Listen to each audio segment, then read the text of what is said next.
Warning, this podcast has some swears in it. I'd rate it PG-13 at most, but let's just be on the safe side and say viewer discretion is advised.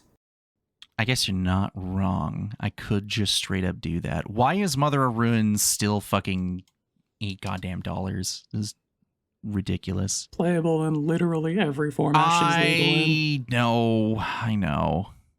Why is this? Gives the actual answer. I know. Just don't ruin. I listen, listen. All right, I know. Just freaking let me live my dreams and listen to the sweet lie that all cards should be $5 or less. And as history has proven, that shit just don't work. Fuck, are you getting my ass? Yes, of course. If I can't do that, what's the point of this friendship?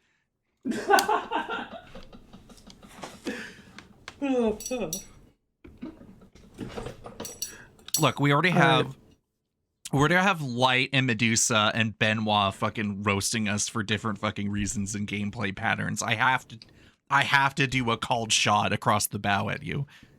We are getting absolutely fucking flambéed in the group chat. Her talking about my 4 glowing weak spots. You're like, yes, thank you. Yes, I have played Shadow of the Colossus. Can you leave me the fuck alone? Thanks. Christ. Can't have shit around here. You really can't. Hey, this is Johnny Mardu, and you're listening to the Heroes Blade Vibe Check Radio Show. If you're playing 6 spells, playing some mids, and turning creatures sideways, this isn't your grandma's podcast.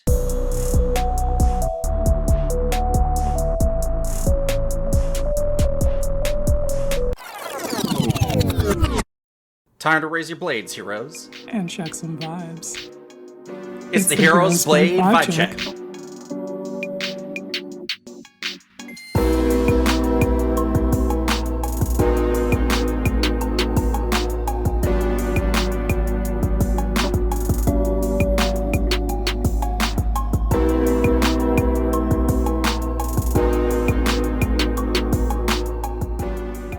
So Quinn, rather than asking, do you smoke good? Because we know where that question's going to end up. Any good games you've been playing? Yes, actually. I was extremely interested in playing more of the PlayStation 1 Final Fantasies because of the Magic the Gathering set, obviously. Hey, Universes Beyond working both ways, wow. I got the ones that I didn't already have. I had 7 already, so I got 8 and 9, and I figured while I was getting these, I might as well add Castlevania Symphony of the Night to my shopping cart. So we got that as well, and we're playing Castlevania mostly right now. That I just opened that up and started getting into there to see what all this is about. And hey, gamers, that game's really good. I don't know if anybody's heard about this. It's not like they made a Netflix show, which is controversial, but still based off the source material. And as it turns out, Castlevania, yeah, it's actually kind of sick.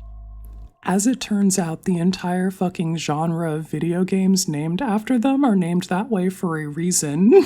Yeah. Castlevania was never really a series that I was able to get into for a handful of different reasons. Again, just another one of those games that slipped under my radar for the longest time. But always seeing stuff about it usually seemed to be really, really, really cool. I did play that really shitty fighting, 3D fighting game on the Wii, and the soundtrack slaps. The game itself is hot garbage. I do not remember that game. What is this? Shoot, what was that subtitle called? Wii Castlevania Judgment. It's Castlevania Judgment. It had the art designer of who did Death Note and other manga I can't remember off the top of my head, but there is Simon Belmont on the front cover with his whole ass pecs out, with sick ass yeah. gear. Yeah, it was a really interesting game because it was basically like just a 3D fighting game. And it was bad. It was really not good. But again, I cannot emphasize enough that the soundtrack is still fucking bopping to this day. It is really good. Yeah, that is the thing about Castlevania is historically they've had absolute fucking banger soundtracks, and that is a thing that is true. Listening to Symphony of the Night, I'm like, hot damn, I want to sample this shit. So we might do that. Also, I would like to see Castlevania on Magic the Gathering cards. We got pretty close with the Soren that basically looks like Alucard and is by a Castlevania artist. But like, come on, babes, let's go all the way. It's, yeah. If there's one thing, unless Konami decides to fucking like pick up their big boy pants and figure out what the fuck they're doing with it, it will never be as peak as it used to be. That is true, but the game is fucking peak, dude. The gameplay, it's fire. You get like different weapons and skills, and I realize that like none of this sounds revolutionary now that we've had like 30 years of Metroidvanias like in between now and then.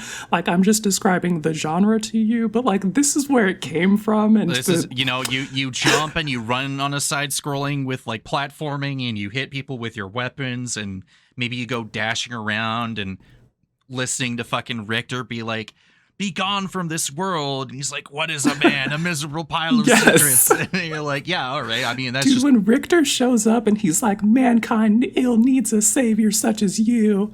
And then Dracula throws the fucking glass. What is a man? A miserable pile of secrets. But enough talk. Have at you. And then he steps off the fucking chair and like starts whooping your ass. Yeah, that is Castlevania in a nutshell, obviously. You know what? I this is a Magic the Gathering podcast, but we listen, we do this literally every episode where we do a debrief of other things that we do hobby-wise, and then it's usually just video games, and then we talk about Magic, so let us have our moment here. But the Castlevania and Castlevania Nocturne shows are really good, in my opinion, for a multitude of reasons, animation being the highlight for me.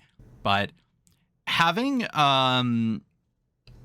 video game adaptations are always such a contentious thing because you have to try to sometimes break it down to its mass appeal version, which sometimes means like stripping away all the good stuff. And of course, it's not a video game medium. You're not influencing these characters. They're often sometimes the most bare bones version of that character.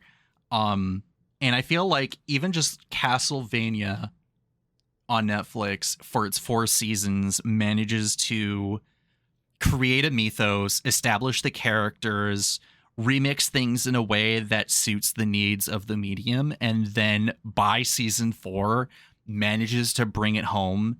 And considering how it started, where it ended up, not a smooth journey, but like a really pleasant watch start to finish once you have all of it ready to view. I don't know. I'm just here to shill it. That was just a good show, in my opinion. I am slightly more encouraged to watch the Castlevania show, having had this experience with Symphony of the Night. Like, I already know that I like Castlevania, the franchise. I played through Aria of Sorrow on the Game Boy Advance, which is basically shrunk down Symphony of the Night. So, like, I'm the target audience for this, but, like, I don't know, as watching media. But having played this, then I'm like, okay, well, I have another layer of investment in Castlevania, the franchise. I perhaps will watch this. Yeah, but as we know, you don't watch movies or shows, so... Yeah, so that's a thing for, like, 2027, Quinn, perhaps? Oh my god. Killing me.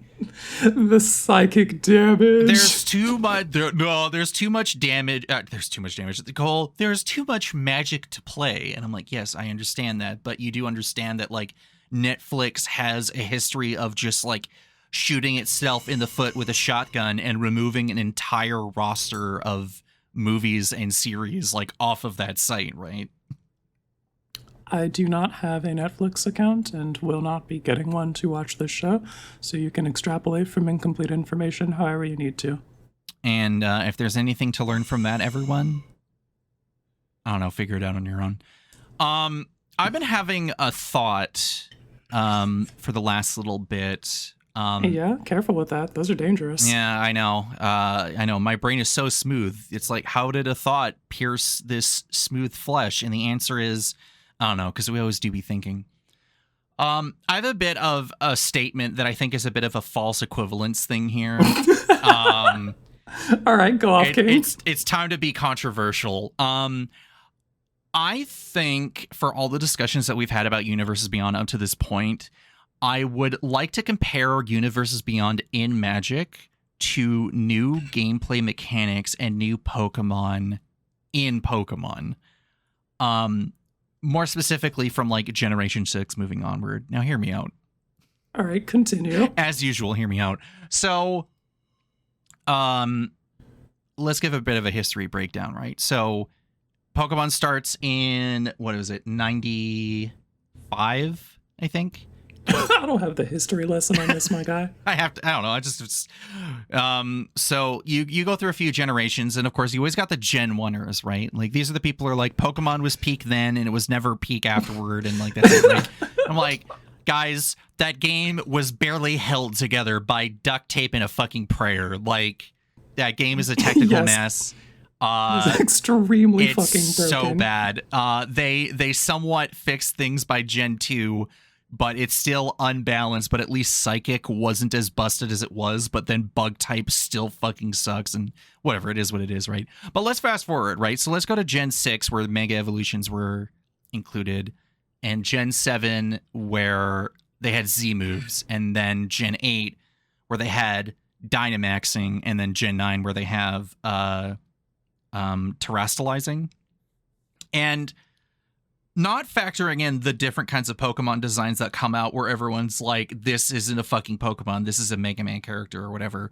Looking at Cerule Edge, for example, and that is, honestly, that he looks like he's straight out of Mega Man Battle Network, so I do give people that, but that's also one of my favorite mons from Gen 9, so whatever.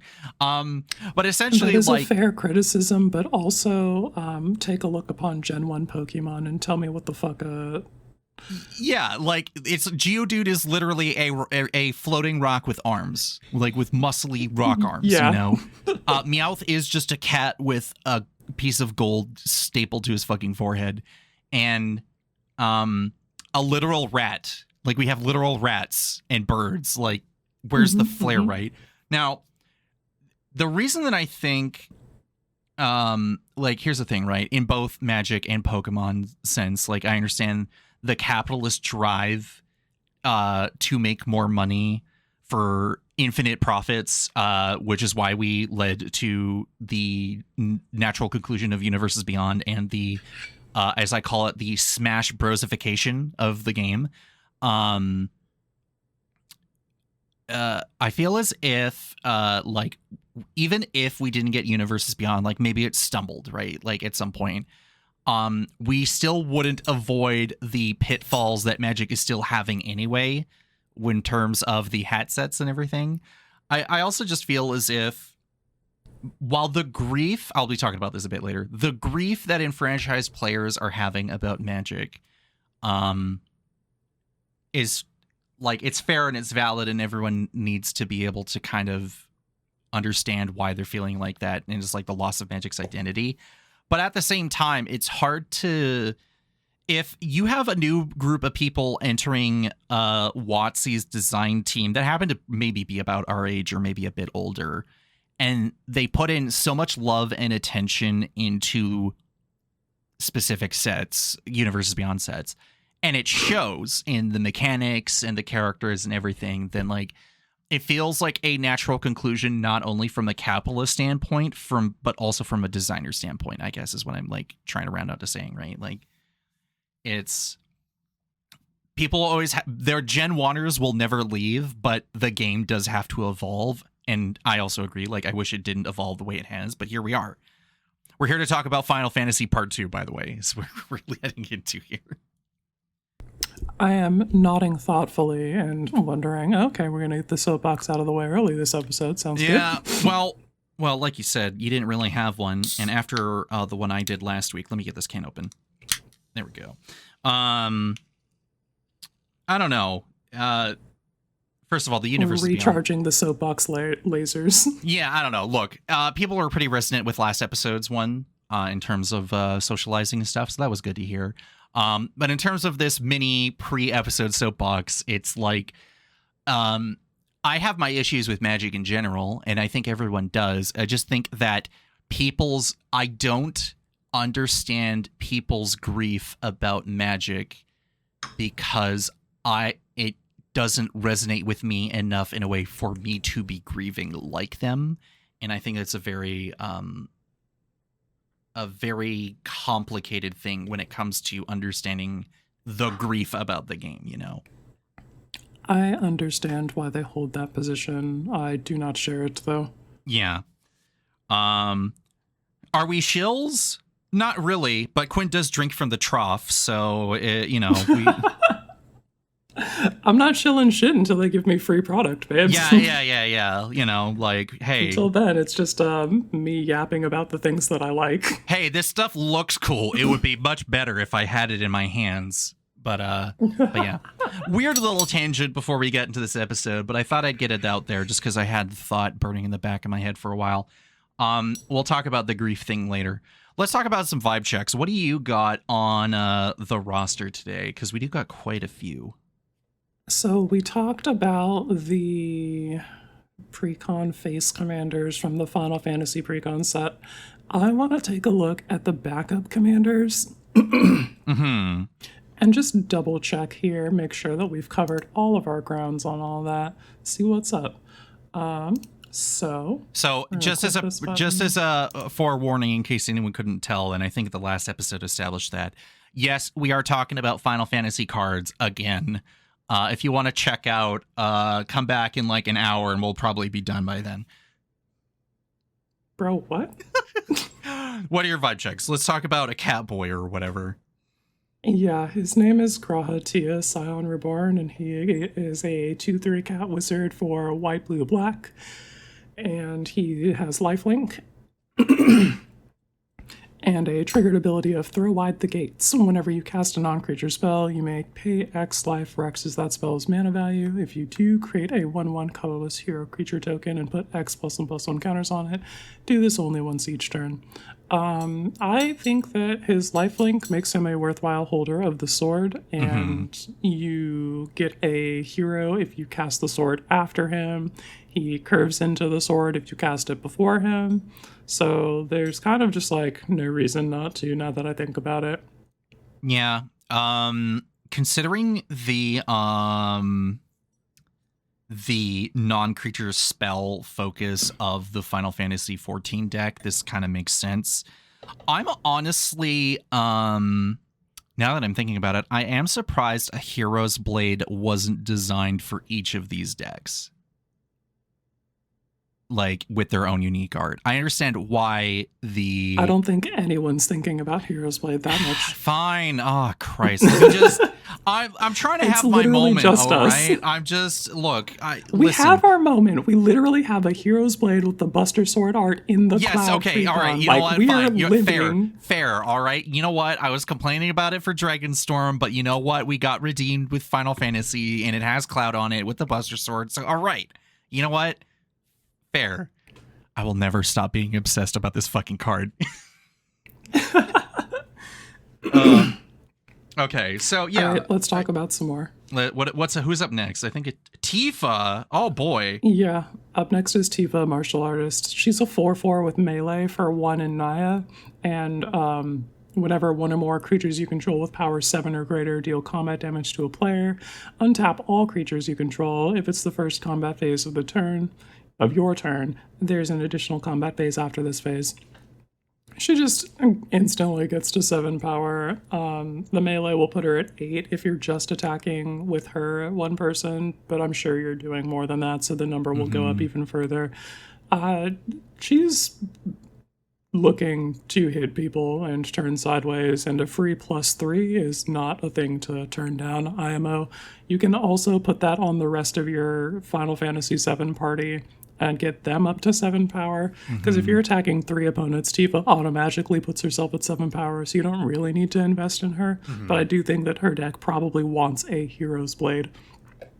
I think one of the things that Light has established with Tifa is that she is more or less remove on sight. Yeah, because otherwise you just fucking die. They get like 6 combats and she's just like, jackpot, jackpot, jackpot. So having a Hero's Blade out ready to go for her after she's been removed a couple times it gets you back. It kind of makes up for the few turns that it would take to get her back out. But you're also playing green and you're also light, so you are hitting 6, 8, 10 mana pretty easily. Yeah, putting 5 extra lands into play or some shit. Yep. In case anyone has noticed when we talk about our friends of ours in these episodes, is that everyone has a reputation, and Lights is step dodging and endless ramp in landfall that is cheating the system. Yeah. Okay, let's talk about Yuna from the Final Fantasy X deck. Yeah, she's a 1/5 for 1 and banned. And you can tap her to add 1 mana of any color. When you next cast a creature spell this turn, that creature enters with 2 additional +1/+1 counters on it. And whenever another permanent you control is put into a graveyard from the battlefield, if it had 1 or more counters on it, you may put that number of +1/+1 counters on target creature. I don't know how much she passes the vibe check. I mean, the 5 toughness +2 for 7 toughness is like an appealing blocker, I guess, but when are you blocking with her? You've tapped her to cast a creature spell. Well, I don't know. There are some damaging effects or thresholds people look for. Like, sure, if you cast Blasphemous Act, who gives a shit? Hero's Blade is not going to be saving you. But as usual, when we talk about these vibe checks, people often underestimate the additional toughness. And sometimes, I don't know, sometimes there probably will be moments you want Yuna as a blocker and you don't happen to be able to use her for her mana ability, but she is also a mana dork. So bit of a mixed bag. I'm going to lean on the no side of things, but she's still worth talking about in that sense. Yeah, and then up last we have Celis Rune Knight. She is a 4/4 for 1 in Mardu, and when she enters, discard any number of cards, then draw that many cards +1. Whenever 1 or more creatures you control enter, if 1 or more of them entered from a graveyard or was cast from a graveyard, put a +1/+1 counter on each creature you control. I'm in. Yeah. She's a 4/4. I know Hermit Druid is freaking out about the way she's holding that sword, but in terms of having a 4 mana, 7 power commander out of the zone, that also happens to be giving you a form of card selection, she's off to the races. When I think about, I thought about this recently as well, that I found that anytime that I am making a Mardu deck, it's very difficult to avoid putting legendary creatures in the deck in abundance. So a Hero's Blade not only happens to fit really well in the deck in general, but having Celis as the commander with what the fuck is that version of Chainer? The Rakdos one. Nightmare Adept, I think? Yeah. That is an additional way for you to pitch a card to bring something back, to also be able to trigger with Celis, and it also maybe happen to be a legendary creature. So you get to put the Hero's Blade on that thing in case you need to shift gears, right? So I feel as if just in general, if you're playing Mardu, you're usually more often than not you want a Hero's Blade effect ready to go. And Celis probably helps fuel that when you're shoveling stuff in your graveyard. Yeah, I'm in. I think. So yeah, that's our review of those guys for that. What do you got for me? I got a mix. Some based off of some recent discussions and some random thoughts that I had in my hand, and of course some Final Fantasy stuff. So let's break it up a bit. I'm going to talk about Imerd the Stormcleaver, aka Guile Sonic Soldier. Fuck yeah. So we got 1 blue, red, white for Human Soldier 4/4. Whenever Imerd the Stormcleaver enters the battlefield or attacks, put a charge counter on it or remove one from it. If you remove a counter this way, choose 1. Imerd deals 4 damage to any target, or Imerd gains lifelink and indestructible until end of turn. I'm thinking about making a deck around this guy. I got one in an order I need to go pick up in the near future. The idea of trying to find ways I've been wanting to make another Jeskai deck, and this might be a way to go about it. And being able to bolt +1 a target while also maybe somehow finding a way to like give him lifelink and indestructible until end of turn. I don't know. It's a interesting puzzle, and I want to fiddle fuck with it. It just seems really cool to try. I think also the deck. Well, I think EDH looking forward to hear what you come up with. Yeah, I think EDH Rec has about 1,000 or 1,100 decks. Let me just double check that really quick because I am curious. But it feels like an interesting challenge. Okay, 1,066 decks. So yeah. But I just wanted a commander that could pick up the blade pretty comfortably and put pressure by like maybe bolting a blocking creature or something, or just making him lifelink and indestructible and say fucking deal with it. While also, I don't know, maybe like proliferating stuff or whatever. I don't know. It's an interesting challenge. I'm looking forward to giving it a go. Yeah, you put a Sword of Truth and Justice on that guy. You give him I'd have to own one first. Basilisk Collar. Basilisk Collar for sure, yep. This other one here is one that was based off of our talks with Andy from Legendary Creature podcast. Ayesha Tanaka Armorer. It's 3 white blue for a Human Artificer. That's a 2/4 from Dominaria United Commander. When Ayesha attacks, look at the top 4 cards of your library. You may put any number of artifact cards with a mana value less than or equal to Ayesha's power from among them onto the battlefield tapped. Put the rest on the bottom of your library in a random order. And Ayesha can't be blocked as long as defending player controls 3 or more artifacts. So this isn't just put a Hero's Blade on and you're golden, go like Voltron, right?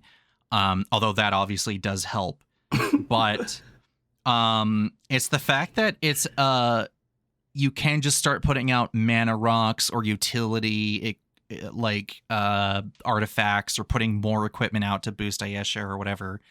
In a color combination that is kind of notoriously a control color. So I just think it's just really cool to be able to put pressure and have a way for your, 5 mana commander helping fuel your board state by just making shit free, which is pretty good. Yeah, that's what that's what they're saying. Free spell's good. More at 11.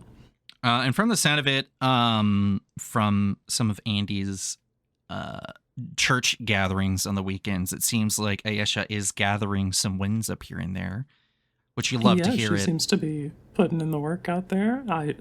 I especially love to hear it because I spent an amount of time selling gamers on equipment. So to hear that my efforts were successful is like very satisfying to me.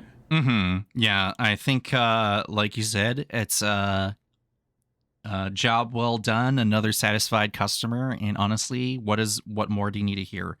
I did grab a couple of them. I got one of her in Radun Hagadoon, and can't remember if I put her in another deck yet, but yeah, I anticipate some work going to be done in any one of those decks. Oh yeah. All right, now let's talk about some Final Fantasy cards. All right. This is a pair both from Final Fantasy VIII, and they're basically both of these are made for me specifically. We have Squall Seed Mercenary and Cypher Almusy. I don't know. All right. All right, so Squall's got two white and a black for a 3/4 human knight mercenary with the flavor keyword Rough Divide. Whenever a creature you control attacks alone, it gains double strike until end of turn. And then whenever Squall deals combat damage to a player, return target permanent card with mana value 3 or less from your graveyard to the battlefield. I don't know. That's a freaking 6/6 with double strike, so I don't really think I need to say anything more than that. But also, it's just Sun Titan on damage, and I am all for that. And Swag. then Cypher, again, not with the flavor keyword, whenever a creature you control attacks alone, it gains double strike until end of turn. No, because his is Firecross. Whenever Cypher deals combat damage to a player, you may cast target instant or sorcery card with mana value 3 or less from your graveyard without paying its mana cost. If that spell will be put to your graveyard, exile it instead. So, bit more of a spell slingery version. I anticipate, on top of being able to equip a Hero's Blade very comfortably, having, I don't know, just casting like Temur Battle Rage or like some other similar effect, so that way when the second hit is happening, he's super juiced. Also, they fit together like peanut butter and jelly in many Mardu decks that I have put together, so I do anticipate them to be showing up at some commander tables in the future. Yeah, in the immortal words of band Freeze Pop, I have a friend and he's a cutie, and a friend and she's a beauty, and they should be friends, if you know what I mean. It's all a part of my harebrained scheme. Yeah, make them hold hands. Right. So for your AO3 fanfiction that you're brewing up in your head there? Yeah, I know literally nothing about these boys, but there's no way that there's not AO3 fan fiction of these. Oh god, as if there hasn't been fan fiction about them for literally years. But also, the scars on their face are mirrors of each other. Yeah, they blah, have blah. mirrored scars. Are you kidding me? Am I supposed to look at that and say that's not gay? Yeah.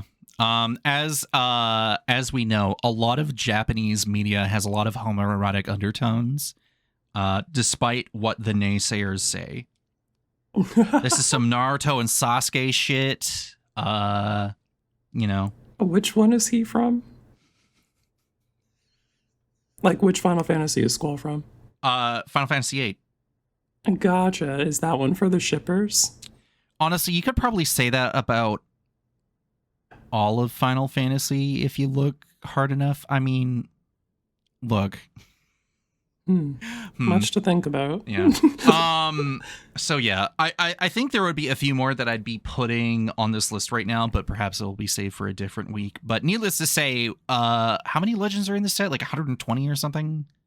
A big number. Big lot of them. I do anticipate to be doing stuff with Rufus Shinra and Darkstar in the near future, but that's a conversation for another day. Same. Gonna play those in Mardu Pawblade. Oh yeah, because it makes a dog. Along with the Buster Sword. Yeah, that is not a mid equipment, as you will mention later. All right, let's go to comments. All right. Questioning Feldegriff says, I like Dimitri Burmak's art. He's done a lot of good and important art for Magic, such as Questing Feldegriff, but all arts for Liesa are cool. Sunglasses emoji. Love the new music. An HBVC radio station like NPR in America would be really cool. Thank you for the episode. Thank you for commenting. The HBVC radio show may become a reality at some point at this rate. I don't know. I had unrelated, but let's go on a tangent anyway. When we brought Benoit in to do smoking mids, because it's been a very casual thing. I'm not paying anyone anything except maybe in Magic cards in the near future if I can finally get this chunk of foil cards into his freaking goddamn hands. This man is in like 20 work meetings every day. He's literally so busy. It's so unfortunate. There's been an idea in the back of my head of like seeing if people would casually make content with me in some fashion. But the other idea of it is like, I don't want to experience the burnout of trying to edit a bunch of stuff together, depending on the rate of how we do it. So, for, again, doing a podcast in a podcast is a funny bit, and a way to kind of break up the episode structure a bit more and kind of keep things feeling unique and fresh. And it's like, I don't know. It's just, again, it's one of those things where I'm like, this is a really cool idea, but I'm a lazy motherfucker and I'm already feeling like I'm maxed out. So if I did any more than that, someone would have to pay me at that point. And honestly, I don't want to make that jump ever. So, yeah, I get it. But as long as Quinn is making the sick beats, which, happens pretty readily, honestly. So like, the dream is real. Yeah, I literally can't stop. always in the lab. But anyway, let's move on here.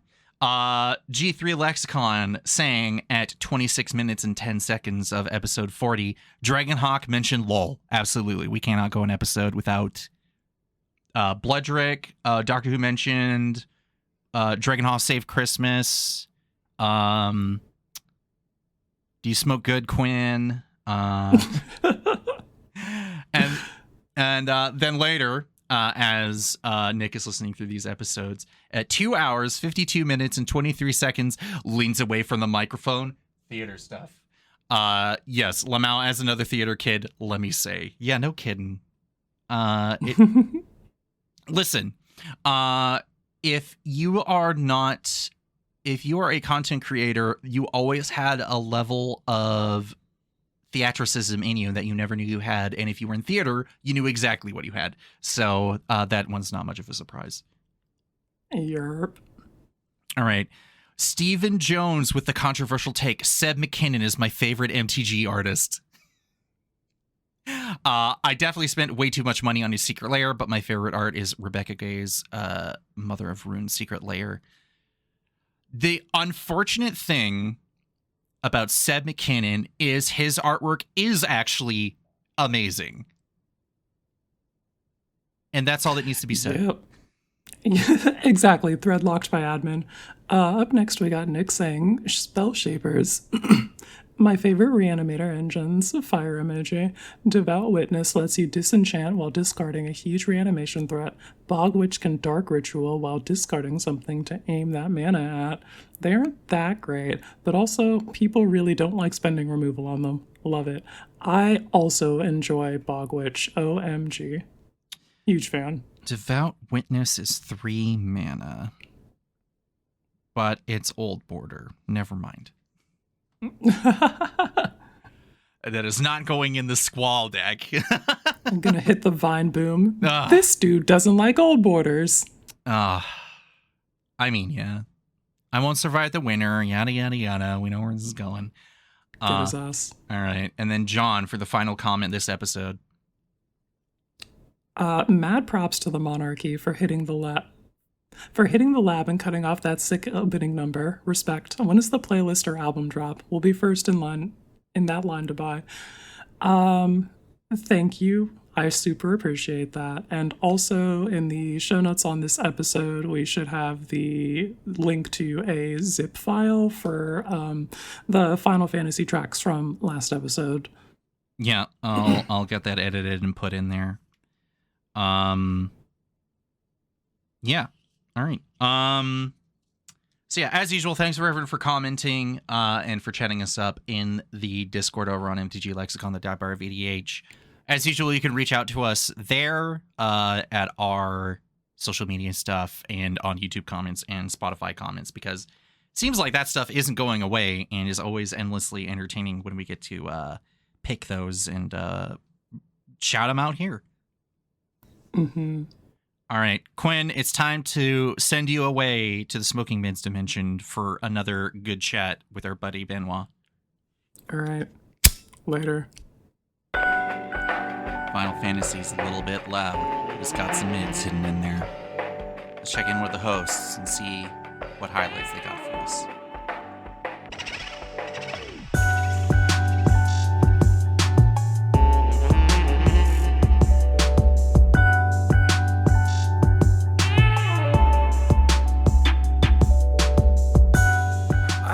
Quinn, I've had a thought. What if we made this a podcast about asking Final Fantasy questions? Like, did Sephiroth do this? All right. Why? Additional context required. Because then we could be smoking Midgarzolum. God damn it. Welcome to Smoking Mids, the show where we smoke mids. Quinn, it's... If my little intro didn't give it away, it's Final Fantasy time. We are sort of putting ourselves on blast a bit here for time, doxing ourselves in temporal space. The whole Final Fantasy set's been spoiled. What do you think? What are the initial Quimpressions? The initial Quimpressions is, first of all, I'm gone off those Guy-Sol Greens. I'm smoking that Chocobo pack. I've got that shit that had Cloud go limit break and then forget all his memories. That's where I'm at. I was going to say, you're on like disc 2 of Final Fantasy 7 now, so maybe you have more context for maybe you don't want to be smoking that shit that Cloud was on. Yeah. We're learning a little bit more about that videoed game. Having a good time, actually. That's, man, Final Fantasy. As it turns out, those games are popular and celebrated for a reason. For a reason. And WotC has decided to celebrate these with 620 cards between the Final Fantasy set and the Final Fantasy Commander set. Have you had a chance to look at them all? All 620 of them?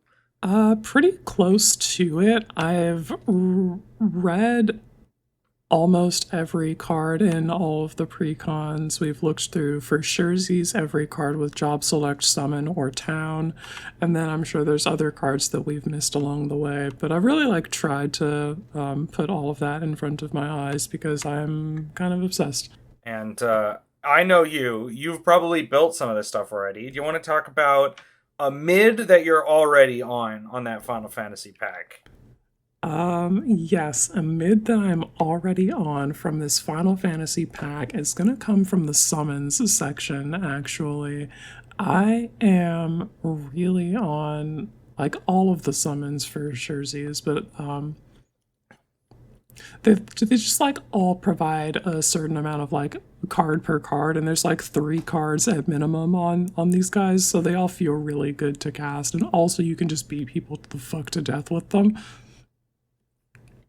That is something I can't do with my other sagas. Yes. So my mid saga here is an Oblivion Ring with First Strike, and it's a 3/3. Her name is Summon Ixion, and you... Chapter 1, exile target creature and opponent controls until the saga leaves the battlefield. Chapter 2, put a +1/+1 counter on each of up to 2 target creatures you control. You gain 2 life. And Chapter 3 is the same thing. So I'm just I'm tucking that guy away for a bit. I am also beating you to death with a first striking 3/3, and we're putting +1/+1 counters on some other guys. If you've got the saga manipulation tech, then you can keep this guy around for longer and make that a little bit more of a permanent Oblivion Ring. But I like to look at this as the Brutal Cathar from one of the Midnight Hunt Crimson Vow sets. Mm-hmm. Because that's the same sort of air quotes fragile O-ring on a creature, and you just do what you can with the time that you have, and hopefully you kill your opponent before the fact that their creature coming back is relevant. 3 turns is a long time. It is a long time. Even in the scope of Battlecruiser, if you're talking about a turn 9 game, which is longer than a lot of games go, especially as they get more powerful, that's a third to almost half of the game's duration that creature is under the O-ring. So I agree with you. I really don't think you should be afraid of the time. It's not even Ixion's fault, but it is kind of on site with me for that horse as a Final Fantasy video game player. I know that a lot of these Scrimblers, everyone's oh my god, it's my Scrimblow. And Ixion, I'm Ixion is my anti-Scrimblow. Okay. The summer I played Final Fantasy X, I didn't own it. I was borrowing it from a friend, and both of my parents were in a different part of Canada working. So my aunt, but my house was right beside the school that my brother and I went to. So we would go from school to our house and then wait for our aunt to come pick us up so that, my child brother and I were not alone. Mhm. And I had like half an hour maybe to play bouts of Final Fantasy X, and I got completely walled by the Ixion fight because the actual summon Ixion animation is like 2.5 minutes. Oh, you just do not have enough time to complete that if that horse Like- is galloping over the screen. Yeah. And like Final Fantasy X has extremely luxurious summon animations, but it does, mercifully give you an option to shorten them or to use shortened versions of the animations, but Mhm. only when you yourself are the one summoning them. Oh, so if it's the enemy summoning Ixion, you have to sit there and watch that animation every time. Yeah. I ended up having to return Final Fantasy X to my friend before I got past the Ixion fight, and they were completely baffled. They were like, "That's as far as you got? You had this for weeks." It's just like, And I yeah, was like, sorry. That damn horse. Just mechanically not a thing that we could get past. I love the summons in general, though. I really like this sort of expand. I understand, like, as a rules sort of person, sagas are already clunky, and saga creatures are even clunkier. But I think it's a perfect way to represent like the idea of a summon in Final Absolutely. Fantasy. And like they're going, like, the creature's going away. Like there's like a ceiling to how good that creature can be or how much you want to necessarily invest in that creature. So I suspect we're going to see a lot of people like shy away from using a lot of these, but I think you should give them a chance. Like 3 turns is many turns. 4 turns, Chocomog, that's 4 turns. hmm That's basically an eternity in a commander game. Like 4 Yeah. turns is so long. Empires rise and fall over the course of 2, and you want 4 turns? Exactly. So I highly encourage people to treat them like any other creature. But if they don't, then that just means they're mid for longer, and we're good. Yeah, I'm hoping that these don't end up too expensive so that I can get my hands on them. Because I think that people are probably going to sleep on them. They're probably afraid of the counters and making them go away. Mm-hmm. But it's like a lot of card per card. I'm summon pilled. I'm probably going to put like 1 or 2 in every deck until I get bored of them or they drop a new enchantment type for me to obsess over. I do feel like Yojimbo is a bit of a flavor fail, but like functionally is one of my favorite. Functionally, this card is fucking stacked. I didn't Yeah. even bring that up because I don't know if it's mid. That shit is loud. Yeah, no, it's probably pretty loud. But why I think he's a bit of a flavor fail is in Final Fantasy X, he doesn't do anything unless you pay him. hmm And that's not what this card reads to me at all. This card reads like you have like infinite bankroll and you've just told Yojimbo to give you the works. I think it's more that your opponents are like, pay up, motherfucker, because it's like, I'm blowing your thing up on chapter 1, just like it's gone, don't worry about it.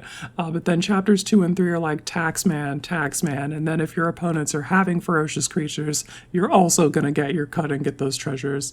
So they're sort of like, Yojimbo is extending his hand to your opponents like pay up rather than extending it to you to fight for him because you've already done the paying. You spent the 4 mana to summon him. 4 mana to summon a 5/5 with vigilance doesn't, with upside, doesn't Fuck, feel he's a like paying that 5/5 with much. vigilance? Fuck Yeah. off, Yojimbo. Yeah, okay, maybe Yojimbo does not get to come to the Smoking Mids party. This card is real good. I think that I would like to play that. I'm a little bit disappointed that not as many of the summons are like Chocomog and Ixion, I think, are the only summons that are Zur fetchable. And pre-Final Fantasy, I was really excited to be like, what is the next like weird obscure enchantment I can build a Zur deck around? And I was very excited by the idea of summons, but it is literally just Ixion and Chocomog. You're about to come through with the fucking too many summon Ixions deck. I wish, but I think the card that I'm actually most looking forward to as like a weird Zer pervert is Champions from Beyond. Oh, that card rules. It's X white white, so obviously if you fetch it out with Zer, X is going to be 0. When it enters, you create X/1/1 colorless hero creature tokens. It's March of the Canonized. Like we're starting to see this effect quite a bit with white, which is like enchantment that has effect when it lands and then sticks around and does a static thing. In this case, Champions from Beyond, if you attack with 4 or more creatures, you scry 2, then draw. Great selection. Full party, when you attack with 8 or more creatures, those creatures get +4/+4 till end of turn. So this is like a really like token go wide deck, but has at least some payoff for the building up of that go wide. And like, I think scry 2 draw a card is just like the perfect realm of like innocuous, where it's great value, but it's not like you're flying under the radar, I think, with that kind of effect. And then I think people are just going to get a little too sleepy. And before you know it, you can count to 8. There's a lot of effects in white now that create tokens in groups. They're token doublers out the wazoo. Those aren't exactly mid, but like, if you want to count to 8, we've already seen with decks like Jetmir, Nexus of Revels, like if you want to count a high number of creatures, you can do that. Yeah, I think getting up to 8 creatures is like, you can do that and you will absolutely win the game if your board state is doing that, and this just helps you get there. I like to see it. I'm looking forward to playing it. Speaking of hero tokens, actually, yeah. I have one other card that makes those. Well, there's 2 other cards that I care about, but the one that we're going to talk about here is the Crystal's Chosen, which is the 7-mana sorcery that makes 4 1/1 colorless hero creature tokens and then puts a +1/+1 counter on each creature you control. I was initially not very impressed with this card, and then I actually cast it in a game after my board got wiped, and I had my commander Grahatia on the board, and we cast the Crystal's Chosen. We make the Scion with the Grahatia trigger, or not Scion, the hero with his trigger, put some counters on it, make 4 dudes, put counters on each creature I control, and then I've got a board state immediately after that board wipe. It feels really good for rebuilding after like interaction in those longer games. Hell yeah. Honestly, the whole job system to me is the like hero token and jobs. Like that feels like very decidedly in the realm of it's doing enough without doing too much. Yeah, job select as an archetype is extremely smoking mids. Yeah. And like there is this is a standard legal set. So like there's going to be limited environments for this. There's going to be, context in which you want to use these things outside. But some of them I do think are also just sincerely quite good. Black Mage's Rod turns any creature you have, starting with the creature that gets generated with it, into a Firebrand Archer, which I think is flying a bit under the radar because it's the type of effect that we've seen a lot before. But this creature deals 1 damage to each opponent on a configurable thing, opens up a bunch of creatures that have lifelink or some sort of effect on damage.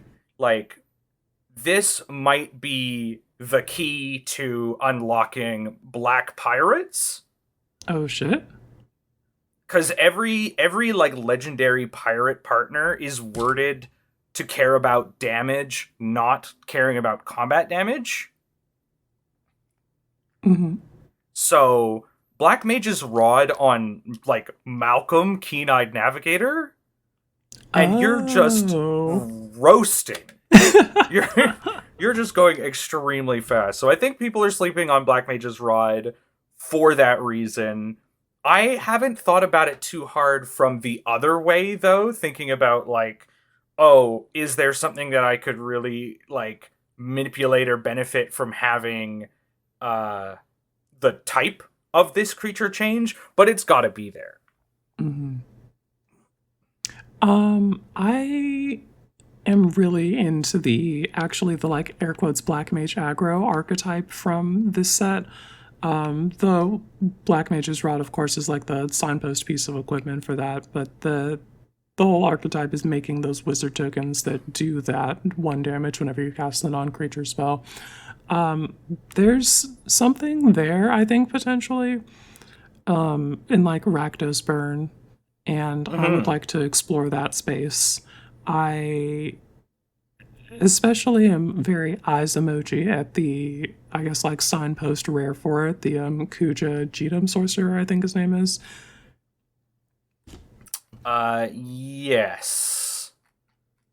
I believe Kuja is the signpost for Black Mages. Final Fantasy IX is where Kuja's from, and like Black Mages are a big emphasis in that game. Mm-hmm. Yeah, Kuja Genome Sorcerer. At the beginning of your end step, you make a tapped 0/1 black wizard creature token with whenever you cast a non-creature spell. This token does the 1 damage to each opponent. Then if you control 4 or more wizards, transform Kuja. And Trans-Kuja Fate Defied as the Flame Star ability. If a wizard you control would deal damage to a permanent or player, it deals double that damage instead. Like, it takes kind of a lot of doing to get there, but the potential is cool. I really want to try the Grixis Wizards archetype that's sort of hinted at in this set with, like, casting the non-creature spells and hitting the mana value 4 or greater to trigger your red-blue mages and the damage from the black mages. I think all of that should go together pretty well. And we'll probably put that in the Grixis Chandra's deck and just like completely melt it down and then rebuild it with Final Fantasy Wizards. Mm-hmm. And even if you're not interested in, rares, although I think Kuja's pretty mid-focused. He takes so long to get where he's going. He takes a long time to get where he's going. I'm just, deeply artisan-pilled. Sometimes I look at the gold and I'm like, it could be a 25-cent rare, and I'm still like, oof, that yellow, gotta stay away from it. You still get Black Waltz number 3. Like, you get that card's sick as hell. Powerful. Yeah, you get, like, the most powerful of the Black Mage options on a body, flying in Death Touch. So this is, like, going to be hard to attack into, and you're just sitting there. I've noticed that we're starting to move further away from, like, it's blue-red. Is it that cares the most about, like, instants and sorceries triggering these effects? But I really like Rakdos triggering these effects on stuff like non-creature spells. Again, going back to the jobs, like, you have Black Waltz number 3, you cast Black Mage's Rod, you trigger Black Waltz number 3, and then you get another Black Mage. That's sick as hell. Everything works together so well. And I really like it when they remember that black used to be a storm color, and they're just like harken back to that every once in a while. This encourages you to play that black storm archetype again. I like it.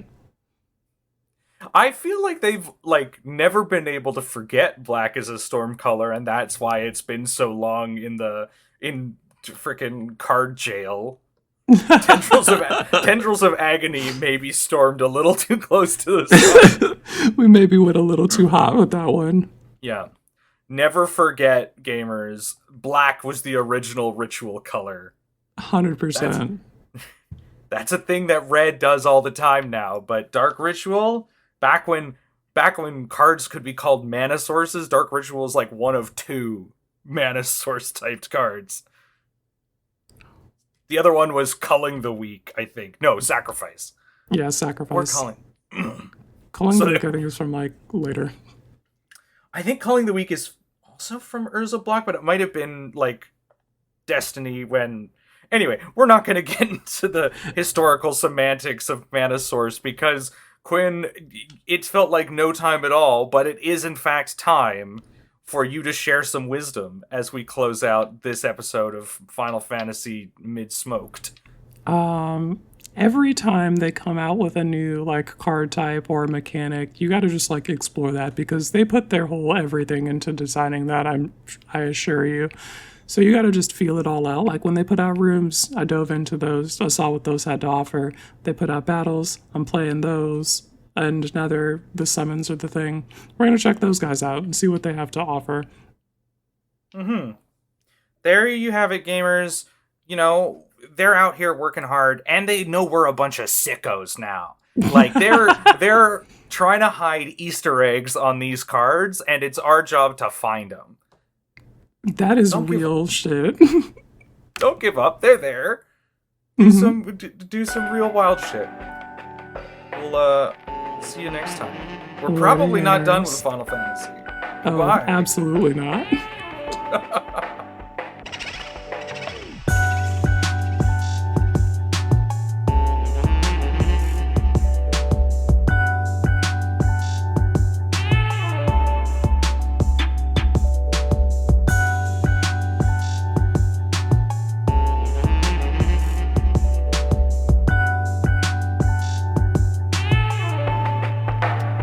Damn, Final Fantasy got hands. Sure do. Holy shit. What is that? A lot of let's give 'em mids, content. a lot of mids in there, but we don't have time for that. We have time for content.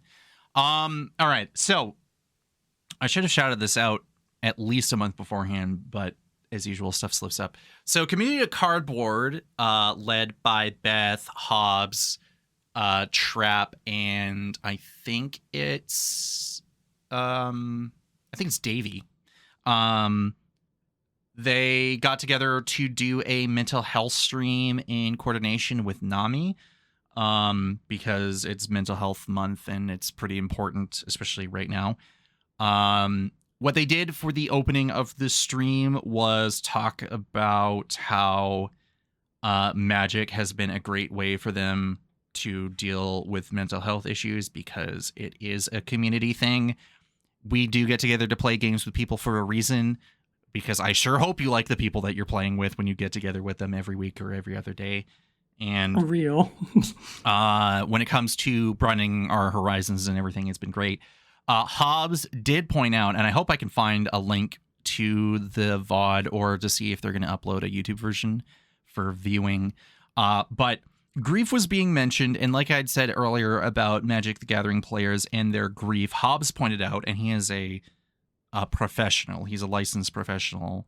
And he talks about how, you know, on the one hand, people often experience grief when it comes to loss of people, but in a capitalist, materialistic world, we often also grieve the things that we lose, whether it's like losing access to things, or things are changing in ways that we can't mentally comprehend or reconcile with. So people's grief about Magic's direction, and as well as the fact that people are caught, like their grief is having people leave the space or give up content creation, all this other stuff, is a very valid thing.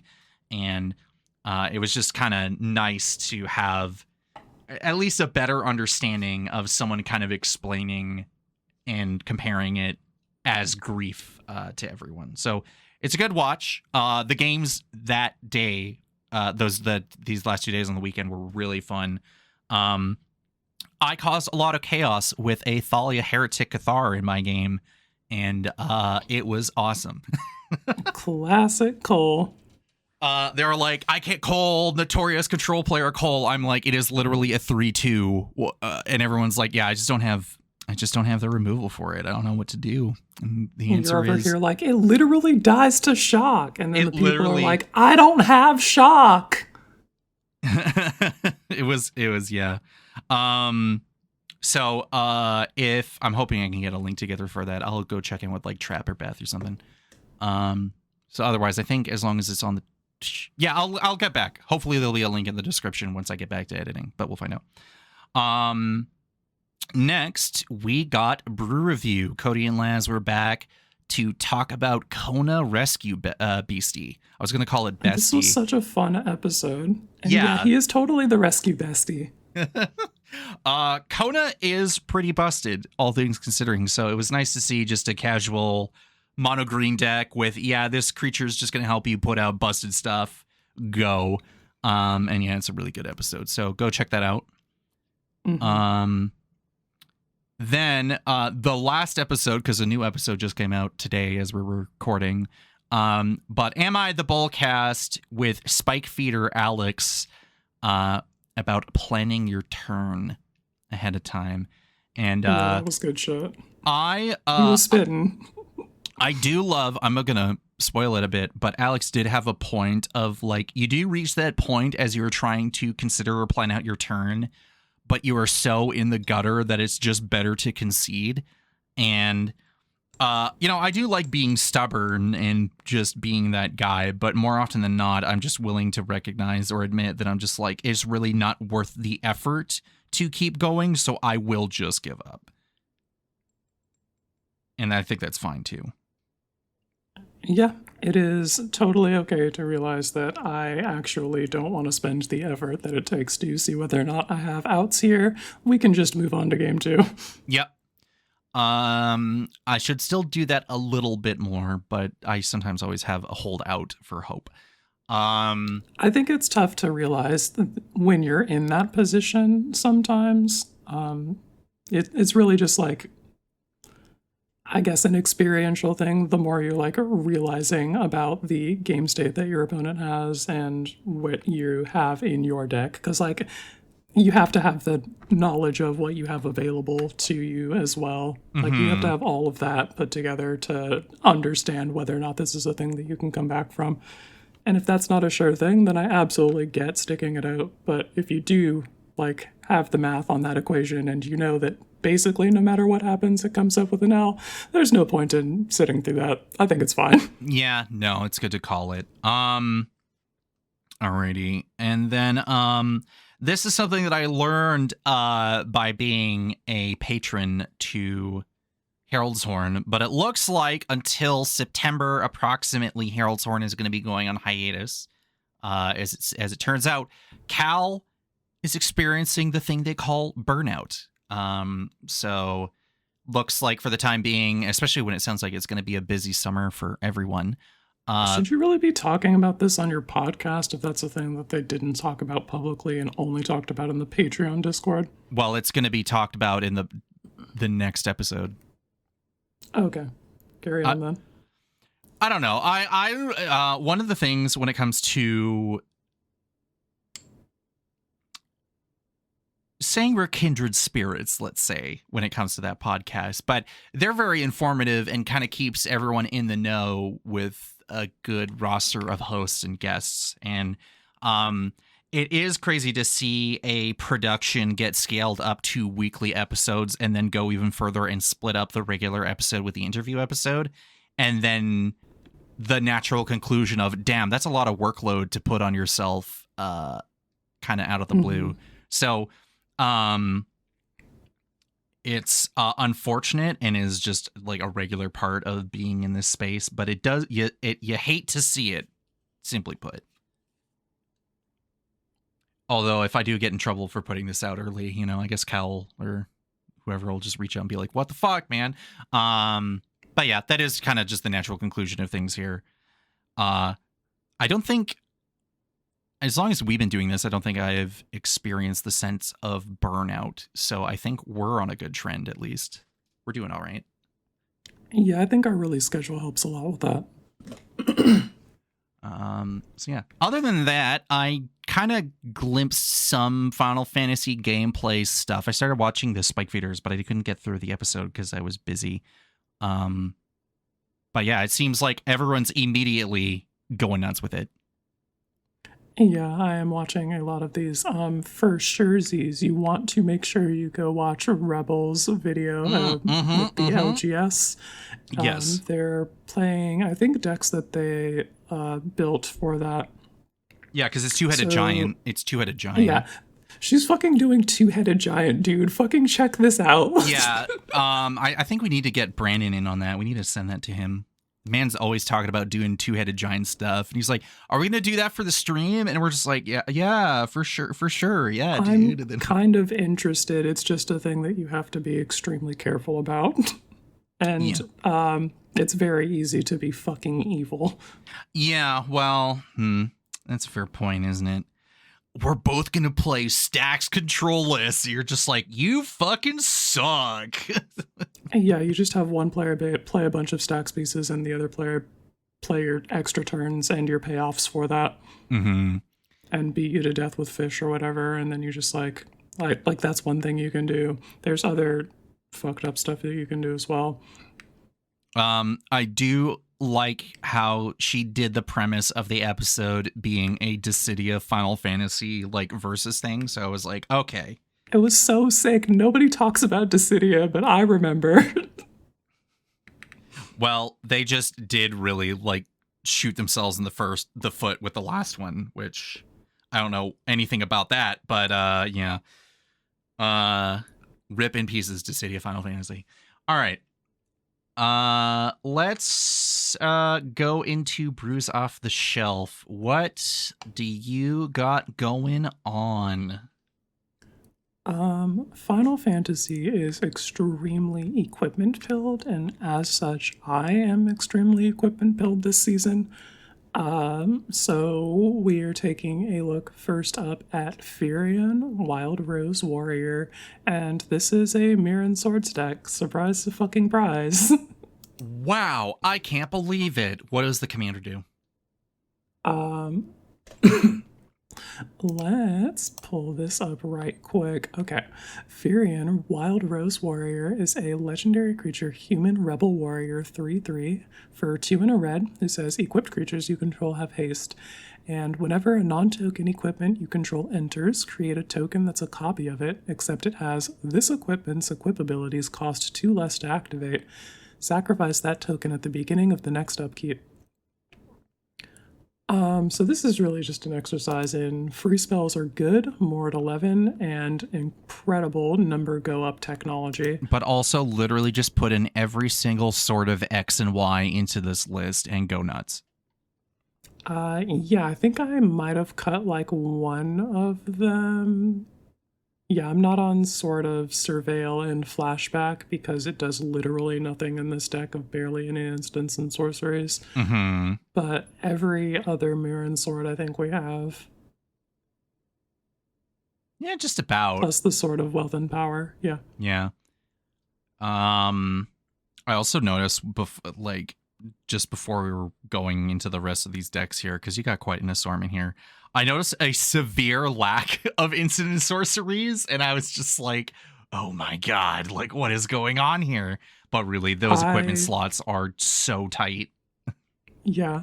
I don't super like to play at instant speed, so it's like whatever in the first place, but also I just like, you don't always need instants and sorceries, and a lot of people feel like, oh no, but I gotta have my instants. And it's just like you can perform equivalent functions with other card types, and I have chosen to do so in a lot of cases. Yeah. So the game plan is, unsurprisingly, play creatures, including Firion, and just start playing equipment and then go fucking bananas. Yeah, here's the thing. You like Mirror and Swords, you're gonna love 2 of them. And the Shadow Clones with the reduced activation means you can cast a thing, you get 2 of them, you can immediately equip one of them. If you're fucking balling out, you can equip the other and go to combat that turn with those effects. Usually you have to cast the knife and then wait until next turn to equip it because of the way they that they cost those equip costs. Mm-hmm. But with Firion... With Firion discounting all of that, you can kind of just like throw shit around wherever and get those effects the same turn that you cast them, which feels like an extra turn, honestly. And equipped creatures you control having haste is extremely broken. It also feels like an extra turn because you're usually waiting a turn after you cast it to go to combat with these things, and a lot of them are balanced around having to do so. But if you don't have to do that, you get basically one more turn than you would have otherwise with the thing, which is an extra turn if you squint. So think about that. big fucking cool creatures that we put in the deck to hold knives and to synergize with knives. I wanted to see what this card Umaro Raging Yeti did, so I put that in the 99 here. He's a 6 mana for like 5 and a red for a 6/6 with trample, a Yeti Berserker, and at the beginning of combat on your turn, choose one at random. Other creatures you control get +3/+0 and gain trample until end of turn.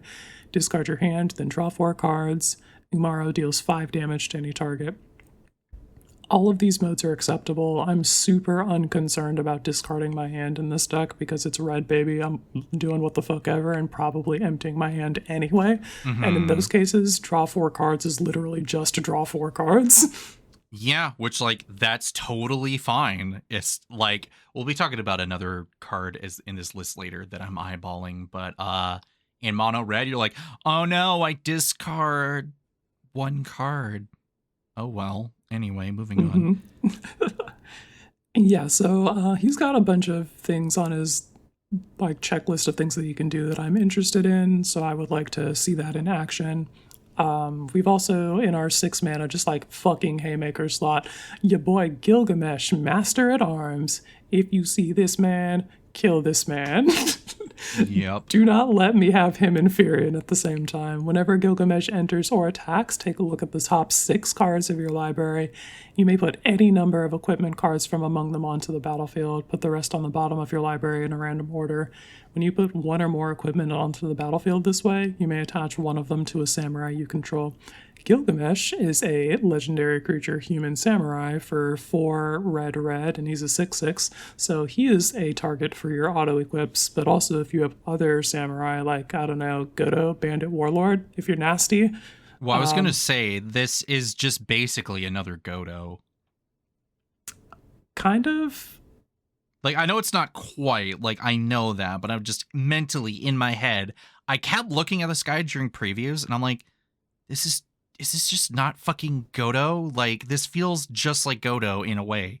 But anyway, rambling aside, like, just fucking nutty. So cool. Yeah, I guess if you're into that play pattern but don't want your friends to fucking cut your head off for putting Godo Bandit Warlord in the command zone or in the 99 for the potential of ending the game in infinite combats, Gilgamesh is an interesting alternative. And this guy will just fucking yeet knives into play if you have a sufficient density, and I do, because that's the point of my deck. And Firion will shadow clone all of those knives. Gilgamesh can auto-equip one of the real ones. I can use the discount to equip all of the fake ones. And then Gilgamesh gets haste, so I can attack that turn and get the same trigger again. And he'll auto-equip one, and, like, sure, we don't get to use those Shadow Clone knives that turn, but, like, whatever, dude. I just yeeted 3 more knives onto the battlefield for free. Answer my threat. Yeah. As usual, I feel very vindicated by being a mono red mage when I, see a deck like this. It This just is feels very good much to play red mana. This it's shit's very sick. much my shit. It's very much my shit. If I have the Sword of Blink and Ramp and I have Gilgamesh, boy. Just fucking get it all out. You have 34 artifacts, like non-creature artifacts on this list. It is fucking insane. I absolutely do just lose the game to Vandal Blast, but that is part of the thrill of the chase, baby. We are playing all of these cards, and you know what? If you blow them all up, I got more in there where they came from. I don't even need like a Scrap Mastery or whatever, dude. I don't care. We're red. Yeah. Other creatures that we've got, Freya Crescent, she's the mana dork for equipment, and she's got flying during your turn because she's a Dragoon in the game she came from, I guess. So good holder of knives, good caster of knives, comes down on turn 1, so you're immediately ramping into your knives. Bro, I'm in. I'm all the way in. I just wanted to play Avalanche of Sector 7, so that's in the deck. We've got Lightning Security Sergeant because she draws cards and has menace, so I can just like have a good body to wear knives. She loves holding blades. Let's not kid ourselves. Yeah.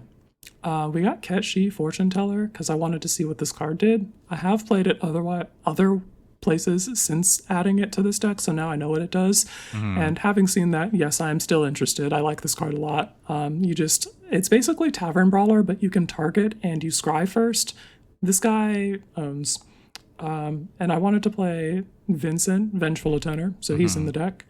He's got Menace, so he holds knives good, and whenever one or more creatures you control deal combat damage to a player, you put a +1/+1 counter on Vincent. So if I'm hitting people, like all 3 players, we can put 3 +1/+1 counters on him. Feels good. He's a big threat. Whenever he deals combat damage to an opponent, it deals that much damage to each other opponent if Vincent's power is 7 or greater. We can get him right up there easily with knives and just start fucking laser blasting people. Doing 7 to each opponent is extremely good. Well, each other opponent, rather. Just like being able to spread that damage out once it's big enough, it's very appealing. I mean, it doesn't have to. 7+ basically, like whatever you end up doing. Yeah, we're absolutely going to be able to get that number above 7, but 7 to like for the floor feels pretty good. Yeah, the floor is pretty nutty. Super boosted, what's that fucking lizard familiar that I can't remember off the top of my head? Kedis Emberclaw familiar. Yeah, just go freaking crazy, you know? I'm looking at this guy too. I don't know if I'll have him in a command zone, because that is just way too fucking loud. But fair. Some people might just be like, yo, what is that? Who is that? And you're just like, I feel like that appeals to the same kind of person who puts Kedis in the command zone, though. And if that's you, then hey, yeah. Well, yeah, but at least Kedis has backup like 99% of the time, you know? Yes, this is true. But yeah. Really cool card, though. We got Sabine Master Monk. He's a 4/3 with double strike, and you can cast him from your graveyard using his Blitz ability. So he's just a good holder of knives. That's basically it. Go-Go Mysterious Mime. At the beginning of combat on your turn, you can have Go-Go become a copy of another target creature you control until end of turn, except its name is Go-Go Mysterious Mime. If you do, Go-Go and that creature each get +2/+0 and gain haste until end of turn, and attack this turn if able. He's just going to be a copy of my best creature, and if I have good creatures, then more good creature is more good. Yeah, seems good. Also recursive, self-recurring, so always gotta love that. Besides that, it's just fucking the Mirren Swords all the way down. Playing Ultima Weapon because I wanted to see what that card did, and we're playing Magitech Scythe for similar reasons.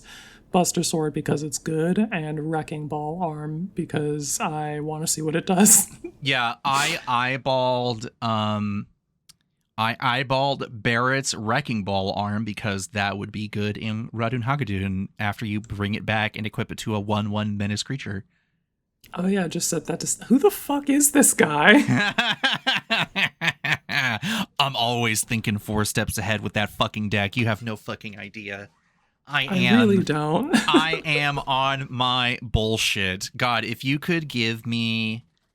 I'm not even going to get started. We'll be here all freaking day. I am eyeballing this set with my eyeballs wide open, being like, what else do you got, you know? Ultima Weapon? That seems like a pretty good thing to bring back and also put on a 1/1 with Menace. I don't know. Much to think about. You weren't even thinking about that until I opened my silly fucking mouth. Yeah, well, all right. Maybe not the Ultima Weapon part, but that Wrecking Ball? Abso-fucking-lutely. I was all aboard on that shit. I'm pretty sure there are also other equipment in this set that I'm just like eyeballing. Like, yeah, the RPG set has equipment for sure. Z's my guy. I wonder what I'm gonna do with that. All right. So speaking of discarding your hand and drawing 4 cards, I really do want to point out Nibelheim of Flame. 2 and a double red sorcery. Yeah. Choose target creature you control. It deals damage equal to its power to each other creature. If this spell was cast from a graveyard, discard your hand and draw 4 cards with flashback for 5 and double red. Yes. Abso-fucking-lutely. You're telling me I could blow up the board and draw 4 cards? Yeah, early game, I'm gonna just fucking wipe the board with my massive Furion. and that'll go in my graveyard. We'll clear the road of blockers. I'll fucking crush someone. And then late game, when my hand is empty, I'll dump 7 fucking mana into Nibelheim of Flame. We'll do it again. I'll yeet my empty hand and draw 4 cards, and we'll be ready to go again. Also, the floor is clear of blockers, and I'm crushing in again. Yeah, it's appropriate that they made this card, because obviously you can't not have Sephiroth walking through fire, but also you making have to it have an iconic shot. That's one of the best shots of Sephiroth ever. They have to put it on a card. Yeah. Very cool. I do one of the okay, so this has been a thought in the back of my head for a while, and maybe I mentioned it before, but again, hey, let's go on a mini soapbox here, whatever you want to call it. But I love when, so not factoring in Universes Beyond for a hot second here, but I love when a player sits back and they make a deck based off of a set, and it has a pretty decent portion of the new stuff. But even throughout the course of time, they keep that sets cards as a core aspect of that deck. And there's always kind of yes, this is my quote unquote X theme deck, but yes, I'll talk about Radun Hagadoon for a second here, right? The longer I can justify keeping in Go for the Throat with the artwork of him stabbing his own dad in the neck with the hidden blade, I will keep that removal spell in that deck for as long as I can reasonably justify it. And having Nibelheim of Flame be not only is this probably going to be a staple card for some people for a bunch of different reasons, but this is a card where you can't not have it in a Final Fantasy list, if you're in red, in my opinion. It just feels I actually appropriate. Completely forgot about it for another deck, so I'll have to adjust that. Yeah, and then thankfully, there are some Final Fantasy reprints of some pretty decent equipment. Having another Colossus Hammer, having Conqueror's Flail, Mask of Memory, I all was these so things. Right? pleased to see the Conqueror's Flail Final Fantasy reprint. Oh, that just means I can stay on flavor and tell people to shut the fuck up during my turn, and that means so much to me. You were so tilted when I was doing stuff at Instant Speed on the weekend. You were are you casting spells on my fucking turn? I'm yeah, what are you going to do about it? You're fucking nothing, I guess. Yeah, no. I dig this deck a lot. It's really cool. Thank you. I'm looking forward to playing it more. What do you have for me? I got a bit of a much shorter list in comparison to you. But so I've had this white whale in the back of my brain for the longest time, and I had a Tobias Doomed Conqueror deck before. I think probably more than a few years ago. This is 2 white and a blue for a 3/2 human soldier, an uncommon creature from Dominaria United Commander. Got flash, and when Tobias dies, for each other non-token creature you controlled that died this turn, create a 2/2 black zombie creature token. When I started playing Magic around 2011, there was a intro pack you could buy for 10 or $20 from a store that I still go to. I don't think they sell that thing anymore. But it was a kind of a way to kind of jumpstart your collection. And it's debatable if it was good or not, because when I opened Tobias Andrian all those fucking years ago, you're looking at a 3 white and a blue for 4/4 human advisor with the flavor text, administrator of the military state of Shilton. Tobias is the military right arm of the empire and is figurehead to its freedom. You look up some more information, he's kind of a fucking dickhead. So him making zombie tokens, I don't know how that works. I don't know if there's a lore reason for that. That's besides the point. Blue-white zombies was the premise. And it was so difficult to compromise that idea last time I tried it. And now, since then, we've gone back to Innistrad again. We've had God Eternals be made. We went back to Amonkhet via Aether Drift, and there's been some other pieces of technology that have been made ever since the last time I did this deck. So I was like, great, it is time. Man, when you cast that fucking enchantment with the token doubler, goodness. Yeah. So I went back after all these years and was like, okay, I want to make a mid-range deck. Stay with me here. Okay. And I wanted to see how I can blend some of the white and blue zombies that were from the Aether Drift deck, because I didn't want to go full Esper. Along with the bits and bobs that I had at my desk. And the list also has some obvious control elements and some step dodges via like using Cerulean Drake to sacrifice it to counter a spell that targets me, having Fear of Imposters be a flash creature that counters a spell and then making the opponent manifest, who gives a shit or whatever. But at the same time, I still have some components that will help me, push my creatures through to win the game. The Junkwinder, love this fucking card. This bitch. Securitron Squadron, which says whenever a creature token enters the battlefield under your control, put a +1 counter on it. It also has Squad for 3 mana, so you can pay 5 mana to make a couple of these and then start making 2/2 zombies that enter as 2/2s, or 4/4s. And then the one card that I saw really have a good turnout was Priest of the Crossing. We got to see that really fucking pop this off. Card is fucked. 3 and a white for a zombie bird cleric that's a 3/3 with flying. At the beginning of each end step, put X +1 counters on each creature you control, where X is the number of creatures that died under your control this turn.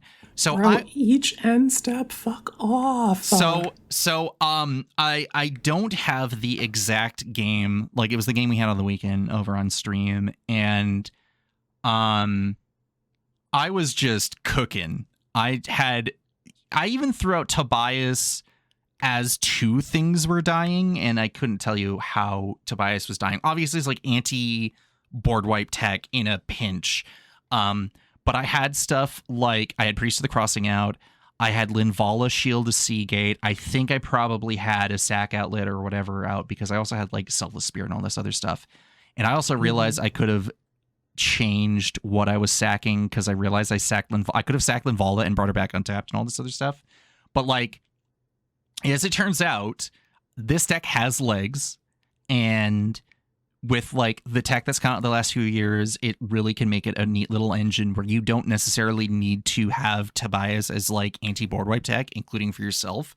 You could just have them be like, cool, I sacrifice a handful of things, I'll cast them, find a way to sacrifice them, be a, I don't fucking know, Ravenous Amulet or a random Ashnod's Altar or whatever, and then, or blocks, like, I don't know, put him as a blocker or do whatever. And then at the end, like after he dies, you just start making a few zombies here and there.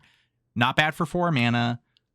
There's a few handful of ways to like do some cost reduction in this deck, or just cheat some stuff out or flash stuff in or whatever. I think I'm going to try and get a few more reps in with this thing. I kind of like what I put together, and I think it could be really fun in the long term, hopefully. Hell yeah. Well, I'm looking forward to seeing more of that. I do think that this fucking On Wings of Gold. There we go. Yeah. If you see this card, kill this card. Yeah. All right. On Wings of Gold, 3 and a white for an enchantment. Creatures you control that are zombies and/or tokens get +1/+1 and have flying. That's already pretty damn good. Whenever one or more cards leave your graveyard, create a 1/1 white zombie creature token. With your fucking recursion package of your Faith's rewards and your brought backs and all of that type shit, the Savine's Reclamation, you can put this trigger on the stack plenty of times a turn and make a bunch of flying zombies and the zombies from Tobias and just like and you're this fucked, is where dude. and this is where I say that I have a Smiles at Death in the mail, so to speak, that's going to be added to this. So I have even more ways of bringing small stuff back to trigger on Wings of Gold, because hey, you know what? I do love I love the idea of doing stuff in color combinations that are slightly like off kilter. Like doing zombie typal in non-black is just such a fun appeal to me, and I'm gonna be living my dreams with this deck. Yeah, I think you fucking nailed it. A lot of very cool includes here. And a lot of like really good mix between just like, this is a generically good card for my mid-range deck, and these are cool cards that synergize with zombies, and making the whole thing work together cohesively, I think is a testament to where your deck building skills are now, as like compared to when you first had the deck. Yeah, and also cards have gotten better. There are more cards to work with, so that also helps. This is also true, yeah. It really does. So yeah, looking forward to busting this out in the new future and trying to get some more dubs out of it. Hell yeah, dude. What do you got next on the roster? Because my God, you got so many. Well, we have 4 main sections here. TBH. It's just that some of these sections. Let's take a look at number one. 3 with section 3A, 3B, and 3C. What is this? Like, listen. What are you cooking here? What's going on? Mind thy business, which I'm about to make your business. All right, fine. Go ahead. All right, so I want to talk about the Summoner Roleplay Experience deck that I've been workshopping. There's a couple of ways that I've been going at it. One is the 5-color shell, and the other is pared down just to Gruul. So I'm playing Terra, Magical Adept, and her flip side Esper Terra, as well as Rydia, Summoner of Mist, and both of these were playing them as Saga typal with a focus on the summons, playing basically every legal enchantment Saga creature. So for Terra, we have quite a bit more summons to pull from, which I think is good. But the experience of playing this deck so far has been a little like it's not consistent. There we go. That's what I want to say about it. It's not consistent. We can do cool things and take cool game actions doing Saga stuff, but we can't really guarantee that we're going to get to a board state that closes, or that we have done a thing with the summons, because sometimes it's just Saga stuff and we don't ever see a summon, and that's a little frustrating of an experience for your Summoner roleplay deck. It might also just be that I built this a lot earlier before we had all of the summons, and maybe I need to go over the list again and make sure we have them all.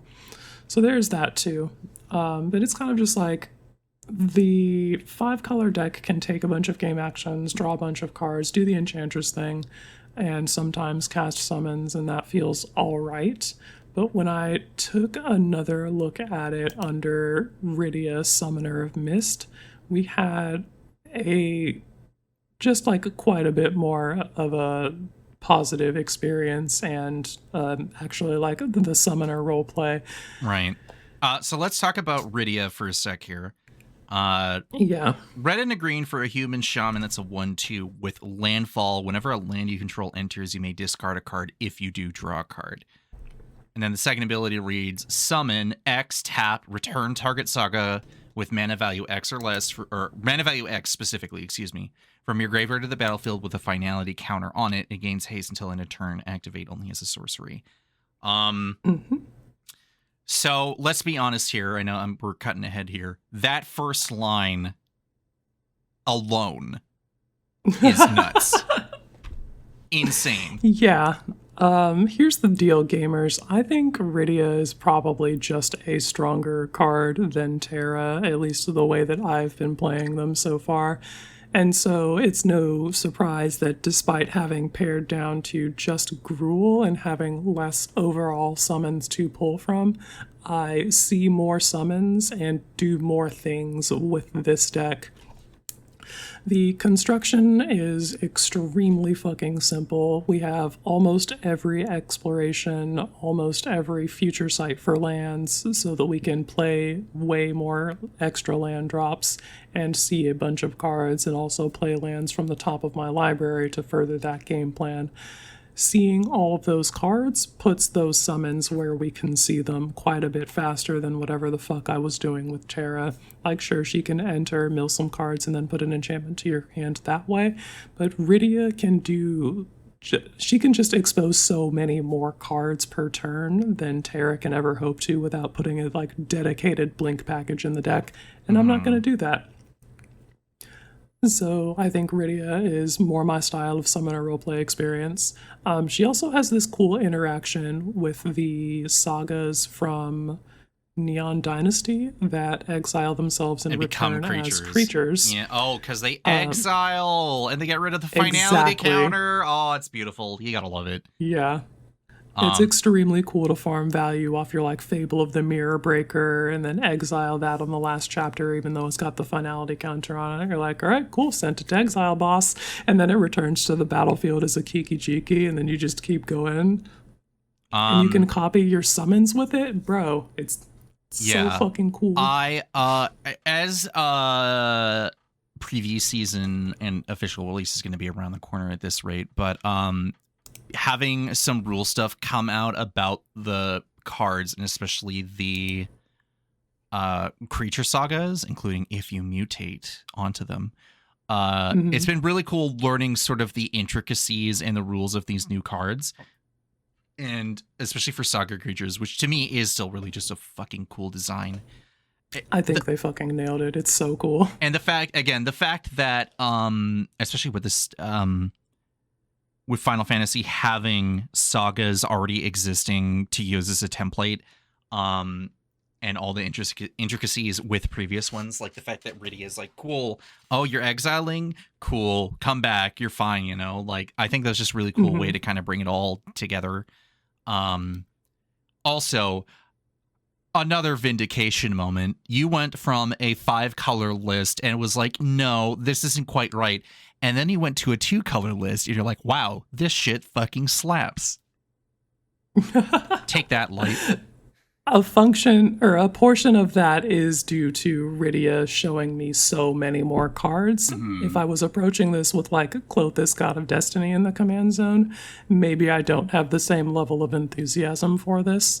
No, I mean, again, it is not exactly card advantage because you're putting a land in a place, you're going down 1 card, and then you're discarding a card to draw a card, so you're at parity. It is card advantage if you're in this case, though. yes. In this case, it's great. You're fine. You're playing a graveyard-based strategy. You're fine, right? And again, that first line of text alone, even in a green-red list, feels so strong to just be like, yeah, I guess I'll scape shift and discard X cards and draw the same amount. Like, that's fine. Yeah, there is probably a world where you play the Rydia, what's a summon deck, and you never play a fucking saga in the deck, like, at all, and you're just all in on the landfall game. Because that's what people play, not Galena, Gallia?